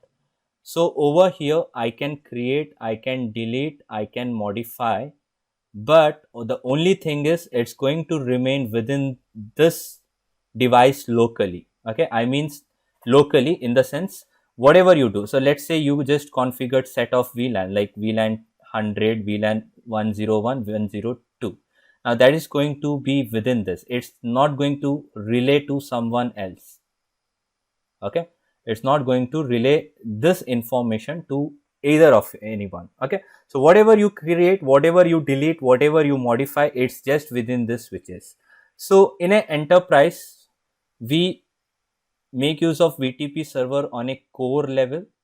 We will have all the distribution and distribution layer configured on a client, VTP client, and those end or access layer switches will be configured on transparent. Okay, now there is a reason for doing that, and all my computers are connected to this switches. Okay, the reason is, let's say I have plenty of VLANs like 10, 20, 30, 40 and so on. Now by default with the help of VTP it's going to get replicated 10, 20, 30, 40. Now I don't need this bunch of VLAN over here. I don't want the VLAN database to be here. Now for every individual broadcast the VLANs get triggered up, the overhead increases, right? So what I'll do is whatever these access or the end devices are listening on, let's say this is listening on VLAN 200, this is on 201, this is on 200, this is 201.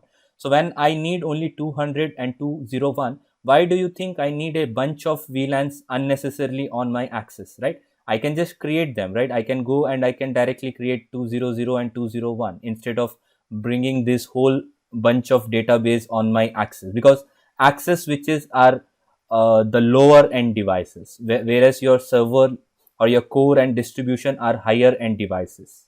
They can afford having 100 VLANs, but the same VLAN, if you get it here, then it will reduce the performance of these the smaller switches. Okay, so when I need VLANs only on 200 and 201, or might be one or two extra VLAN, I can manually create them on that.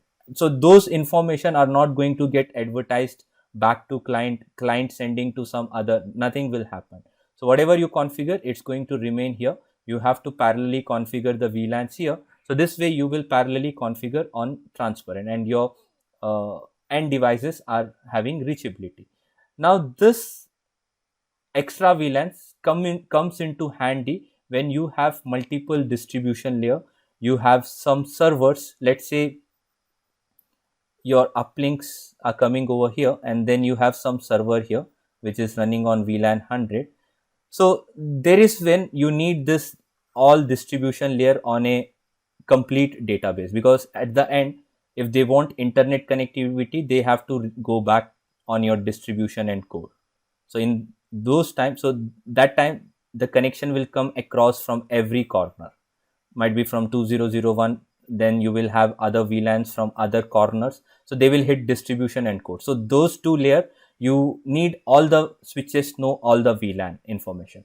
But from the end point of view, from the access point of view, where you are only focused on 4 or 5 VLANs, you don't need 100 of VLANs database to be synchronized. Okay. So these are the 3 different mode. Now one interview question, I assume you guys would be knowing this. So let's say I have 3 switches connected one below one. I have a server VTP. I have a VTP client. I have a VTP transparent mode, and I have a VTP client mode, and then I have a PC. Okay. Now let's say I make some new VLAN like 10, 20, 30. So now the question is whether these VLANs will be synchronized here, or it's going to get stopped because of the transparent switch in the middle. So let's say let me ask you this question. So anyone wants to answer, or whatever you think about this, you're open to just bring up your points. It will the transparent switch won't get anything, but it'll pass it on to the client switch. Okay. So anyone else who wants to object this answer, or you have any better answer or something? Yes, I joined the same idea. The client will transparent switch will let all the VLAN pass to the client. Okay. Yes. So the good thing is, even though transparent will not broadcast or don't advertise its own internal VLANs that is created, but yes, it's going to relay. Okay, relay in the sense whatever I created, that's going to come to the transparent is not going to adopt it, but yes, it's going to relay to the next person, and the next person will have the database created. Okay, this is practically not seen, but based on theoretically or based on interview, yes, they can ask you this question. Okay, and one more possible question over here is okay, so let's say I have a VTP server and there is some revision number of 10.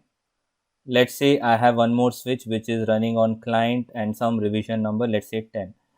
Now I have one more switch which was just introduced by mistakenly, but the person who introduced have not taken the precautions. Okay, so it was also running on VTP server and the revision number over here is 20, which is greater than this, right? So whatever VLANs this switches had, so let's say it had VLANs in this ranges, and this servers this switch had, or this particular network was running on VLAN 10, 20, 30. So what is going to happen is, as soon as the VTP server with a better revision number start advertising, all of them are going to wipe out. They're going to wipe out their own database of 10, 20, 30, and they are going to bring up 200, 201, 203. Now tell me, what are the precautions to be taken when you bring up such devices from some older building of yours, or any new switch? If you're bringing that switch to the network, there are some precautions to be taken, right? So anyone who would like to add some points here? I would say if you put it in transparent mode, Okay. so that it's not going to give out any VTP information, and then your revision mode, I think. Okay, so let's say if I bring it to transparent mode, I agree it is not going to I mean there will be no impact. Okay, there's nothing going to happen. But how is transparent mode helping us to do that? I agree with your answer, but if the next question is, how is transparent going to help me to achieve that, to prevent any outage? How is this transparent going to help me? Well, if it's in transparent mode, you could either delete the VLAN.dat. Okay, so that is a second approach that I would say. Deletion of VLAN.dat is a second approach. I agree with this also. that the best practice is delete VLAN.dat and also make a server on a transparent. But how is the transparent going to work for me? So is it only the theoretical thing that you would like to say, that it will not broadcast any VTP advertisement, or do you think there is any practical fundamentals behind putting on a transparent? Okay, so We can sorry. do one trunk. So in case we can disable the trunk, auto trunk. So anybody bring any switch or they're trying to connect to port, Okay. and we can making trunk port. We can disable that. Okay, so let's assume that this is meant to be trunk, and let's say I bring it down, but that is not a solution for this, because I want this to be in a production after all. So this is a temporary fix that I can disable so that this VLANs don't get advertised to the next switches. But yes, what are we going to do? That is these things that we are going to do. I'm going to make a transparent and I'm going to delete. But how is transparent going to help me? I mean, what is that uh, practical concept here? Okay, don't worry, let me tell you. As soon as you make any switch into transparent, the revision numbers are going to be 0. Good to go Okay. 0. Yeah. So I was gonna say that too, but okay, no problem. Okay, so once you have this as on 0, even though you bring back from transparent to server, even though they have your VLAN list, they are as good as non-functional. Okay, so you don't have to make disabled or something, because that is a extra step. So let's say this is still active trunking, so you make it to a transparent, which is going to automatically put the revision back to 0. Now this is not going to send any VTP broadcast. Okay, so how VTP broadcast work is, so let's say I have multiple devices in a core layer, so both of them are on a server and rest are all on a client and whatever. Okay, so the one with the highest revision number is the one who will accountable for the changes. Okay, so let's say this is on 10, even though this is a server, it's on 10. So this cannot make any new changes, it cannot bring any new changes. So whatever changes that we introduce to this with a revision number 11 is the rightful person, and then the other switches who are listening to the switch with revision number 11 will synchronize the database. Now at the end, all of them are going to be on 11. So on a network, the VTP will synchronize. All of them will have the database synchronized up to date, and the revision number will be all same on all the devices. Yes, the mode might be different. This will be on server, this will be on client, and so on. That doesn't matter. The matters is only about the revision number. So in this case, as soon as I put on transparent, it's going to be revision 0. I'll bring back from transparent to server, or I can bring it to client.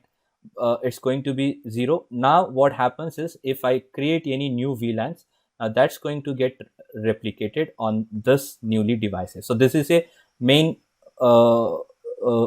these are the two precautions that we need to take. Okay, and you can delete VLAN dot from any newly introduced devices. So now let me show you where is this VLAN dot file getting created up. Okay, so let me go to directory and VRAM.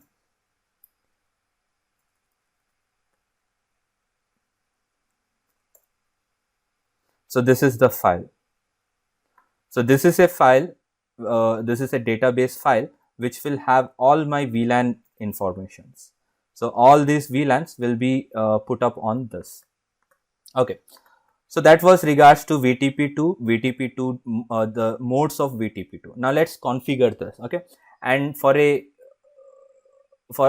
any enterprise or for any office to run on VTP, always make sure you have to configure manually the VLANs, the password, and version. If you want to keep it version 2, you can bring this. Okay, so these are 3 things which is very important. So from my task, I have mentioned VTP domain to be this one across all the devices, and yes, the VTP password are on MD5. Okay, it's a message digest file type. So it's been supported under version 2. Whereas when we talk about the next version, we have two types. One is we can hide the password and we can make use of secret, so that password are in a encrypted format. Whereas in version 2, they are in a MD5, and also we can view the password in a plain text. If I make use of VTP password command, I can see the password set up in a plain text. Okay, so we'll see that later on. Fine. What are the different modes? My first two devices running on core will have VTP server. Next two devices will have transparent, and next two on client, and so on. So this was just to reiterate the scenario of the interview question. Okay. But yes, one more thing that I have found out is your GNS3 as well as EVNG will be not helping you to set up this or practice this. Okay, so let's say I have 3 switches, you have transparent here. Now if you configure something, by default the theory says that it will relay the VLANs, but you will not achieve that that desired output over on GNS or EVNG. It could be because of the iOS that I am using here. Okay, the iOS that I'm using here might be one of the culprit that it's not letting me to do, but I've tested this on both the platform, it didn't work. So where did I test was, I tested on packet tracer and it worked on there. Okay, so it worked on packet tracer. I took some 2650 or something. I recreated the scenario of server, transparent and client, and I was able to achieve this. Okay, so in my case as of now, if I do on GNS3, this might fail. Okay, so I just don't want to spend the time because I know it will not work here and we are left with some few minutes. Okay, so if I complete this, then in the next class I can straight away start with the multi-spanning tree. Okay, so that is why I'm introducing the VLAN concept, because for MST I need bunches of VLANs. Okay, for STP and RSTP, there was no requirement of VLANs, but for MST, I need bunches of VLAN. So that is why I'm covering these topics first. Okay, so I am going to create the modes as per this. I'm going to configure the trunking. Once again, I have clearly mentioned which interface on which VLANs. If you open up this, these are the interface that I'm talking about. These are the interface where you have to run trunk, and if you follow the objective, I have said that some will be on ISL, some will be on .1q. Okay, just for testing purpose. But make sure when you have ISL on one side, the other person or the other opposite side should also be run on the same protocol. You cannot have .1q and on one side you have ISL. That will not work. So it will be .1q on both the side. Okay, and then test the VTP modes. That's something which you can test on packet tracer straight away, and you can see the replication happening. Okay, what else is over here? So I will better show you something here that is regards to. Okay, so we discussed about this. Whatever VLANs we are creating, we are sending that along with VTP. So basically, what all things VTP is going to advertise is, it's going to advertise the VLAN numbers, the VLAN name, and also the MTU size. That is why I introduced this task. Okay, so if someone asks you that I have a VTP domain, if my network is all under VTP domain, let's say this is on server and let's say this is on client. My new requirement is that I create a new VLAN 811, but I must make use of MTU 1400.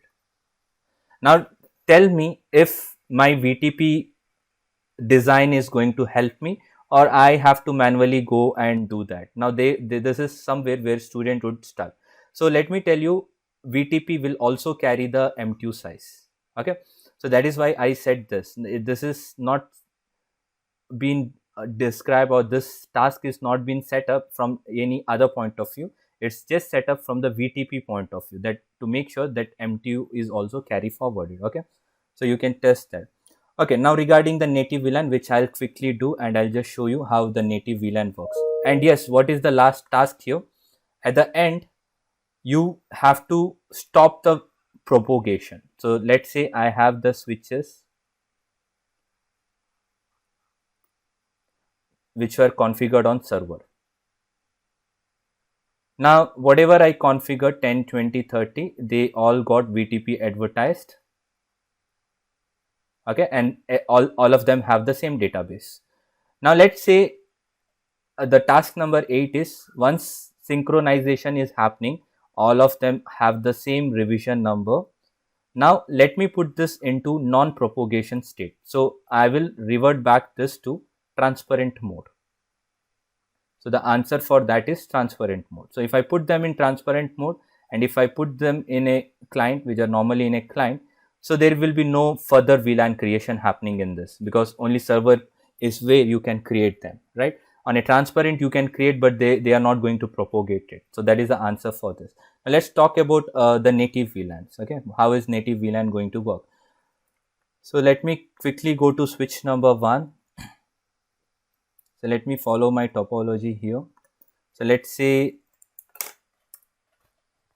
I have some VLANs created 99, 100, 110, 120. So let me also configure the VTP domains. So I'll make use of a notepad. So let's say VTP domain CCP enterprise, VTP password Cisco, VTP version 2. And I'm just going to copy this across the two switches. Okay, so by default your VTP will be enabled, but it will be not non-functional. Okay, if someone asks you whether VTP by default is enabled or disabled, so you must say that VTP is enabled, but it is non-functional. The reason is the domain will be set to null. Now this is something which is a dummy VTP. When the VTP domain is set up on this, your VTP is not be functional. So you have to set something, then only your VTP comes into functional mode. Okay, but yes, it will be enabled, it will be active, it will be sending the VTP packets. We can see the BPDU on a Wireshark where one of the packet is for VTP. So let me show you. So when I took this capture, when I took this Wireshark, so if I show you some of the packets, so I will see some VTP packets going on.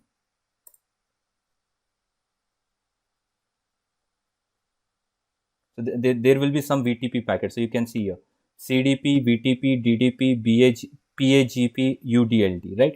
So these will be flowing across, but they will be not functional. We have to manually define the domain names. So let me go to the second device and let me copy this.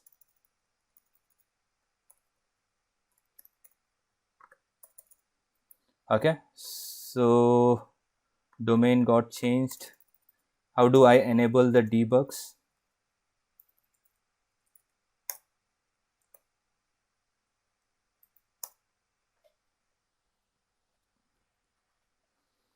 So let's see if we have any VLAN. Okay, so to get some VLAN, what I'll do is I'll create some test VLAN. Okay, as of now, let me show you the VTP status. So if I show you VTP status, they're running on VTP version 2. This is the domain name. It's running on server mode. Okay, so I have not configured server mode. That's one extra command, VTP mode server on the first switch. Second switch, it would be VTP server client. Okay, so by default, they run on VTP mode server. So on second switch, I'll configure this. I'll also configure the host name. This is the second device. And what is the revision number? Revision number is 7. And what is the revision number here? So the revision number is 2. Okay. So let's configure some test VLAN. So let's say I'm creating 155, VLAN 156. So let's see something comes up. Okay, I don't think I have created any trunking as of now. And how do I check the trunking? So until I have trunking, there is no medium that can take the VTP advertisement. Okay, so how do I check is show interface trunk. So there is no trunking enabled. So I have to configure trunk. So I'll configure trunk over on these two interface. So let's go to conft interface range GI 0/0 to 1. Switch port mode trunk, but it's going to give me some error. Error is I have to disable the auto encapsulation and I have to make use of either ISL or either .1q. Okay, so I say switch port trunk encapsulation. If I do question mark, it will show me two protocol, but I'm going to make use of .1q. Now it will let me to set up trunking, and let's allow the VLANs. Switch port trunk allow VLAN. What VLANs do we need? So let's make use of whatever we have created here, like 9900, 9900, 110. Okay, so as of now it's good, and let's make it no switch port. Similar way on the second switch. So if I see the VLAN IDs now, so we can see the new VLANs have started reflecting. Okay, so why did that happen is because of the DTP concept. Now this is something which will come in the later on classes. So this was strange, right? I configured trunking on one side. On the second side, automatically we saw the VLANs got synchronized, right? The prerequisite for the VTP was that this link must run on trunking. So don't you think for a trunking, I should have also manually configured trunking?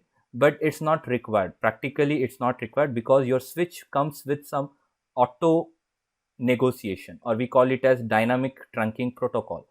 So with the help of these dynamic trunking protocol, it started negotiating with this, and that is why we see the keyword N and whatever negotiation it did. So in this case, on the second switch, it negotiated on .1q. But if you trigger the same command, the same CLI command on the first device, you will not see the word N because it's hard coded on this side, right? So what is the command here? Show interface trunk. So when I do this command, it's not negotiating. In fact, it is hard coded. But on the second side, it automatically negotiated. So this is a DTP concept. We will check out later on what is DTP, what are different types of DTP, why should we disable this DTP by default. Okay, now the main thing is the VLAN are being replicated. We see all the VLANs across here. Fine. Now regards to the testing of native concept. Okay, that is why we did this. So if I ping from one device to the second device, so let's say if I'm pinging device 1 on the management IP, that is show IP int brief, this one. So this is going across on the trunking. Okay, so if I capture that on my Wireshark, I must be able to see some ping response, right? I can search for ICMP. Let's say, do I have for ping?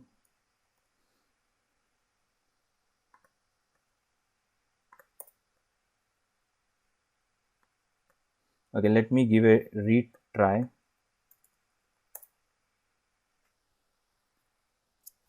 Okay, this could be reason because it's flowing across different switches. So let me shut down the other switches. Okay, that might be it is making use of the root bridge, going to switch 4, then switch 3, and then the switch 1 instead of the straight concept. Okay, so now let me test this ping packet.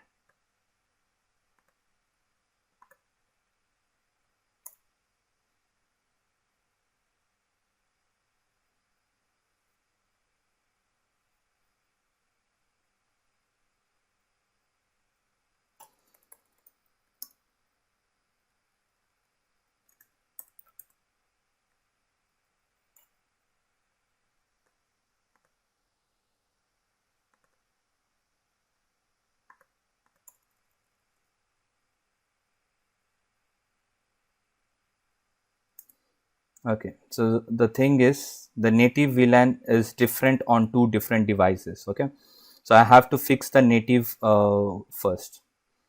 So let's see what is the native on this side. So by default, it is running on native VLAN 1. Okay. Okay, so it's pingable now. It has recovered from the inconsistency port. Okay, I guess the traffic is now going from the second node, that is 0/1.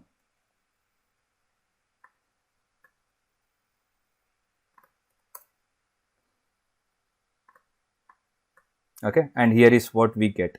So these are the ping packets, and if I see this, and if let's say I take the screenshot of this, and I'll show you after setting up the native configuration. So let me keep it somewhere. Okay, so let's say this is one of the screenshot, and I achieved this before configuring native VLAN. Okay, this is before native, and now let's make a, let's say, after native, and let's see the changes here. So let's go back to the document, which is the reference point of view. So if someone asked me that why did we make use of the native here and what are the screenshot, okay, so this is why I made use of native here. So now let's go to this devices, okay, to this two devices. Let's go and configure the native VLAN. So I'll go to the interface GI interface range giga ethernet 020/1. I'll say switch port native, switch port trunk native. Let's say VLAN is 99 at this moment. Okay, make sure you keep the same VLAN native on the second device, otherwise it's going to block your local interface because of the inconsistency. Okay, so let's go to interface range GI 0/0 to 1. Let's say switch port trunk native VLAN 99. So let's see if the interface comes up. Okay, so it's trunking on native 99, and let's check it out from this side. Show interface trunk. So yes, this is also on a trunking on a native VLAN 99. Okay, now let's give a check by pinging once again. So once I ping this, so where's my Wireshark capture? My capture is here. Okay, and where is the second capture? Okay, because the capture can come across on any of them depending upon the spanning tree. Okay, so it came over on this interface. So from this interface, let me take the screenshot once again. So this is after you configure native VLAN.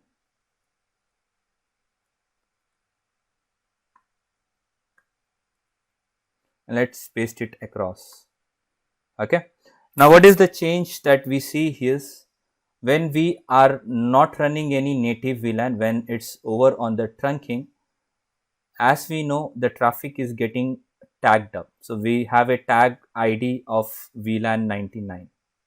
But now the moment you started native VLAN, you configured the native VLAN is 99 across on both the side. Now if you initiate any ping, now this traffic is gonna be untagged traffic. Okay, so this is a fundamental of your native. Now where do we use this was already discussed in the start of the class. We had a good point coming up about the dial-up phone versus computer or a hub in a production, right? So that is where we use native VLAN. Now straight away, if someone asks you what is native VLAN, few students end up saying it's a untagged traffic, but when someone asks the question number 2, question number 3, then that's where you get stuck because you do not have a practical knowledge, right? So this is where you can see it by doing a practical. So when you compare the two screenshot, trunking by default will add the tags, but when you made use of the native concept, the tag was removed. So in a network of 1000 devices, there can be only one native VLAN. It's not that core will have some native, distribution will have native. Okay, you have to maintain this consistency, the whole network. Okay, so let's say company XYZ will have a native on this. Now company ABC, which is some other company, it can have any native on its own designs, like let's say it's on 53 or something. Okay, so that was regards to the native, and I think that was the end of your lab 2.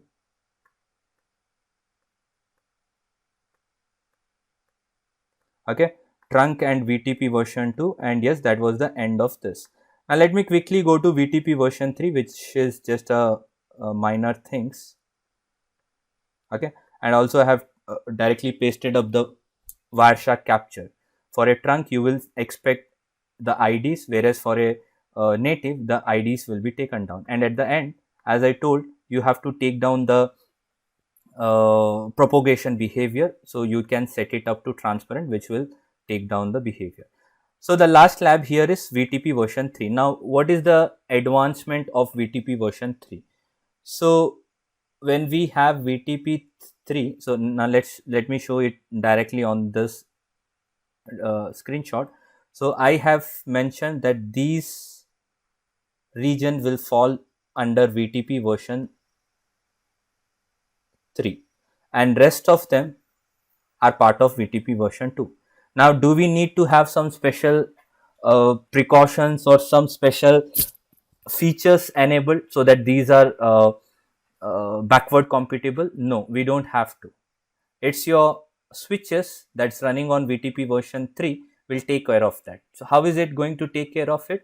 So let's say when I have enabled VTP version 3 across here. So VTP version 3 across here, this is completely 3, and let's say this is on 3. The rest of devices are to VTP version 2 and VTP version 2. Now this switch will broadcast or will advertise the VTP version on a version 3 level. But on this side, where you have the other switch on VTP version 2, it's going to send on a VTP version 2. So that is a behavior of this switch. This switch will send VTP version 3 wherever it will see the other switches are also configured on VTP 3.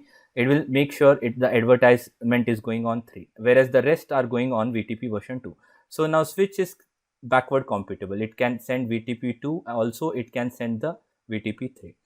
Now the concept of domain is same. You have to have the unique name across on all the devices, otherwise there will be issues having the VTP synchronization. Regarding the password, if I talk about regarding the password on VTP version 2, you can directly see this. Okay, with the help of VTP password command, your password is visible straight on your display. Now this is not a good point, right? So on a VTP version 3, that thing has been taken care. So you can set either hidden. If you set hidden, then this will be not displayed. If you set it as secret, the password will be in a encrypted format.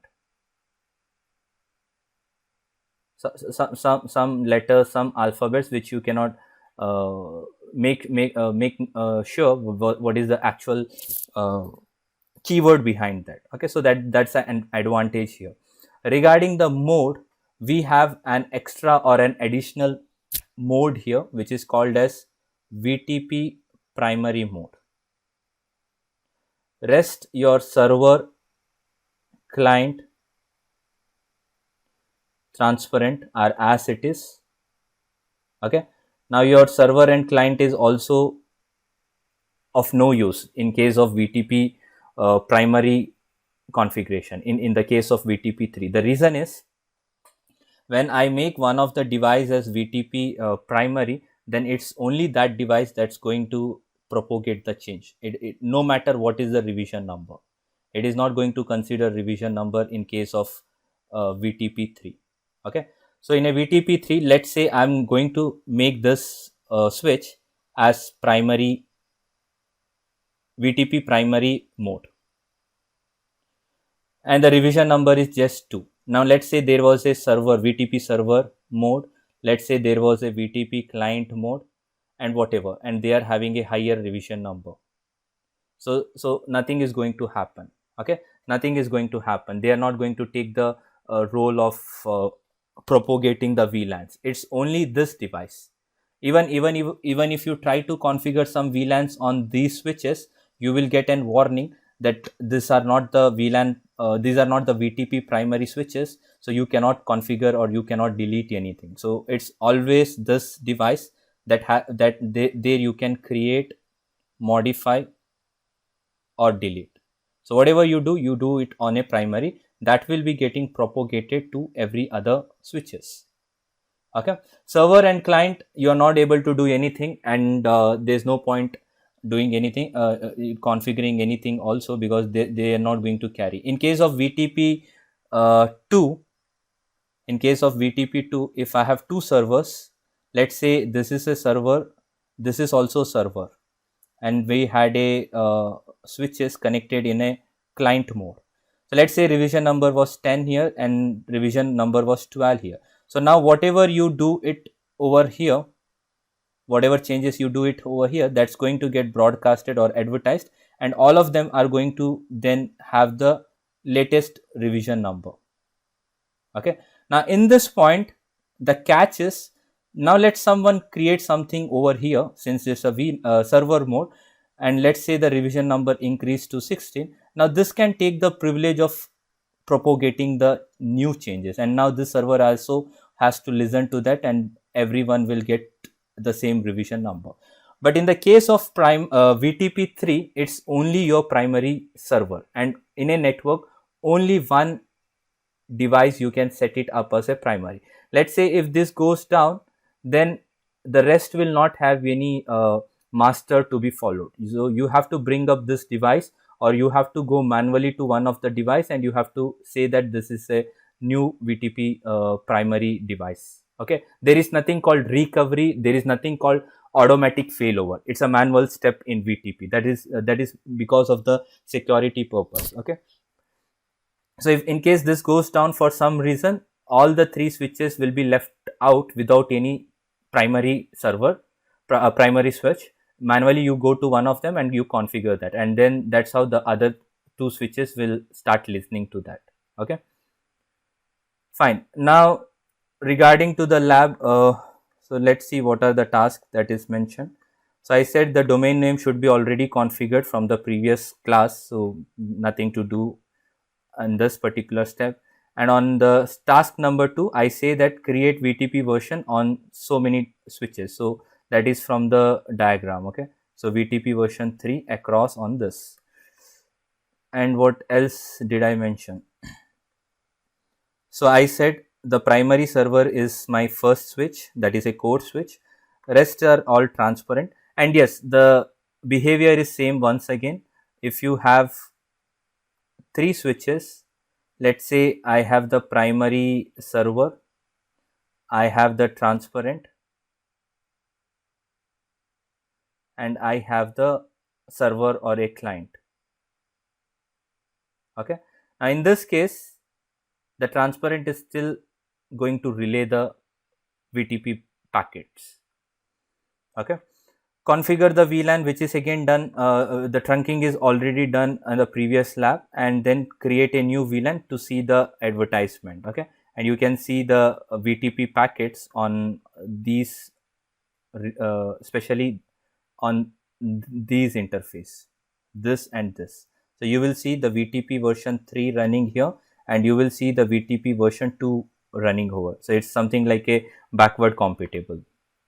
So especially when you have thousands of switches which are running on VTP2, and now you're migrating few switches to VTP version 3, okay, part by part.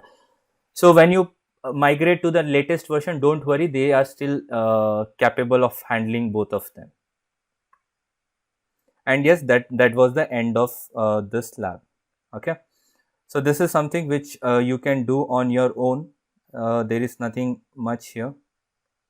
And the verification, and then we started up with the STP. Okay, so any doubt here? Are we good?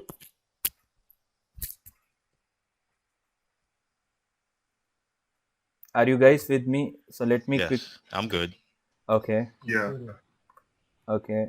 So let me quickly go through the chat window and let's see if someone has some interesting doubt. Yes, that's right. VTP2 doesn't support extended. Okay. So VTP2 will not support extended. It's only your VTP3 that supports extended. Okay. So this was regards to the console server. Okay. Yeah. Might be because of the expensiveness. Okay. Okay. Yeah, dial-up auxiliary are little bit costlier because it's over on the uh, landline phones, right? Dial-up connection. Even if you see from your phone point of view, uh, might be 5-10 years back, we were all relying on the IP phones, which used to be bringing us a heavy bills every month. Now we switch to Skype. We have WebEx, we have Zoom meetings, we have the Cisco team, and we have plenty of other software which can replace the IP phone because they are expensive, whereas this just run over on internet. Okay. Okay. Okay. So what is this? Some code word. VTP pruning is not in your syllabus. I can just tell you what is the concept of VTP pruning. So let me draw pair of switches. So let's say this is switch number 1 and this is switch number 2. I have a PC1 and I have a PC2. So during the first ARP broadcast or the broadcast storm, so what happens is when we send some Ethernet packet, it's going to broadcast on every other active ports. Now what happens is if they are configured on multiple, let's talk about from this point of view. Let's have 100, 200, 300, 400 and whatever this 10. So when this Ethernet frame hit on this particular interface, it's equivalent as hitting up each one of the VLAN. Okay. So it's equivalent as hitting on each one of VLAN. So what happens is when something gets triggered up on multiple VLAN, then you know what is the outcomes. The whole overhead on the device is increasing. So what I would do is I would make use of VTP pruning. So when I have this VTP pruning concept enabled, when I have this VLAN 10 getting triggered up, all the rest are going to be in an ideal mode. Okay, they are in a ideal mode. It's only the VLAN 10 where this broadcast will be listened. Now what happens is you have pruned all other unwanted VLANs as of now. Now let's say if my data is for 100. So in the case of 100, it hits this switch port, it will hit the trunk. Now since you have enabled VTP pruning and the data is for 100, it's only going to hit on this. The rest are in a ideal mode. Okay, and only the trunking will be the trunking flow will be happening with the ID added up with 100. So this is a VTP pruning where you are reducing the unwanted broadcast packets. Okay, so that is a VTP pruning concept. Okay, yes, that is true. Extended is not supported here. Okay, what is this again?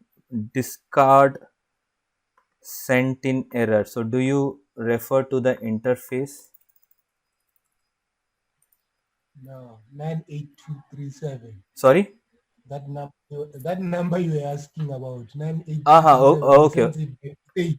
Okay. Okay. So you saw it somewhere on my console, somewhere where it was showing up this.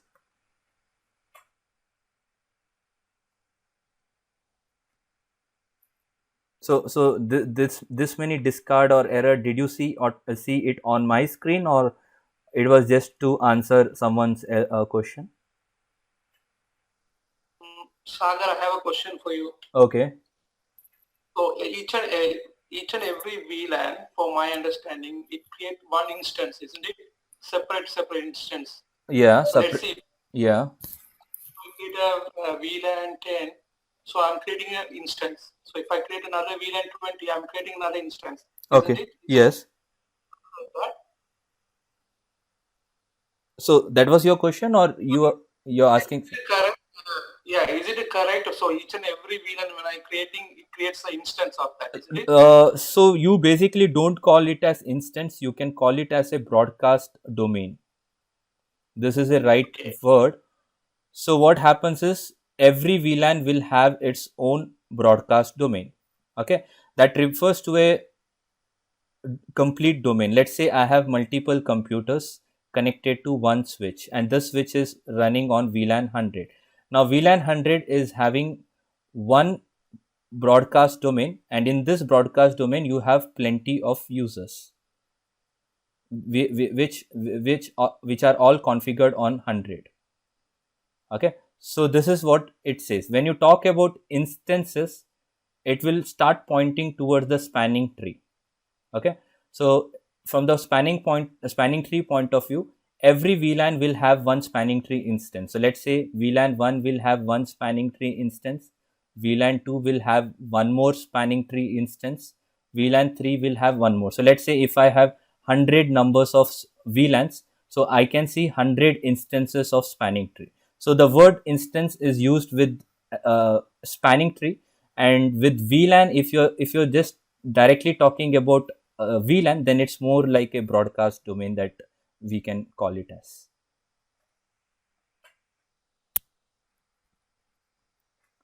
So does that answer your question, or should I give something else? Okay, fine.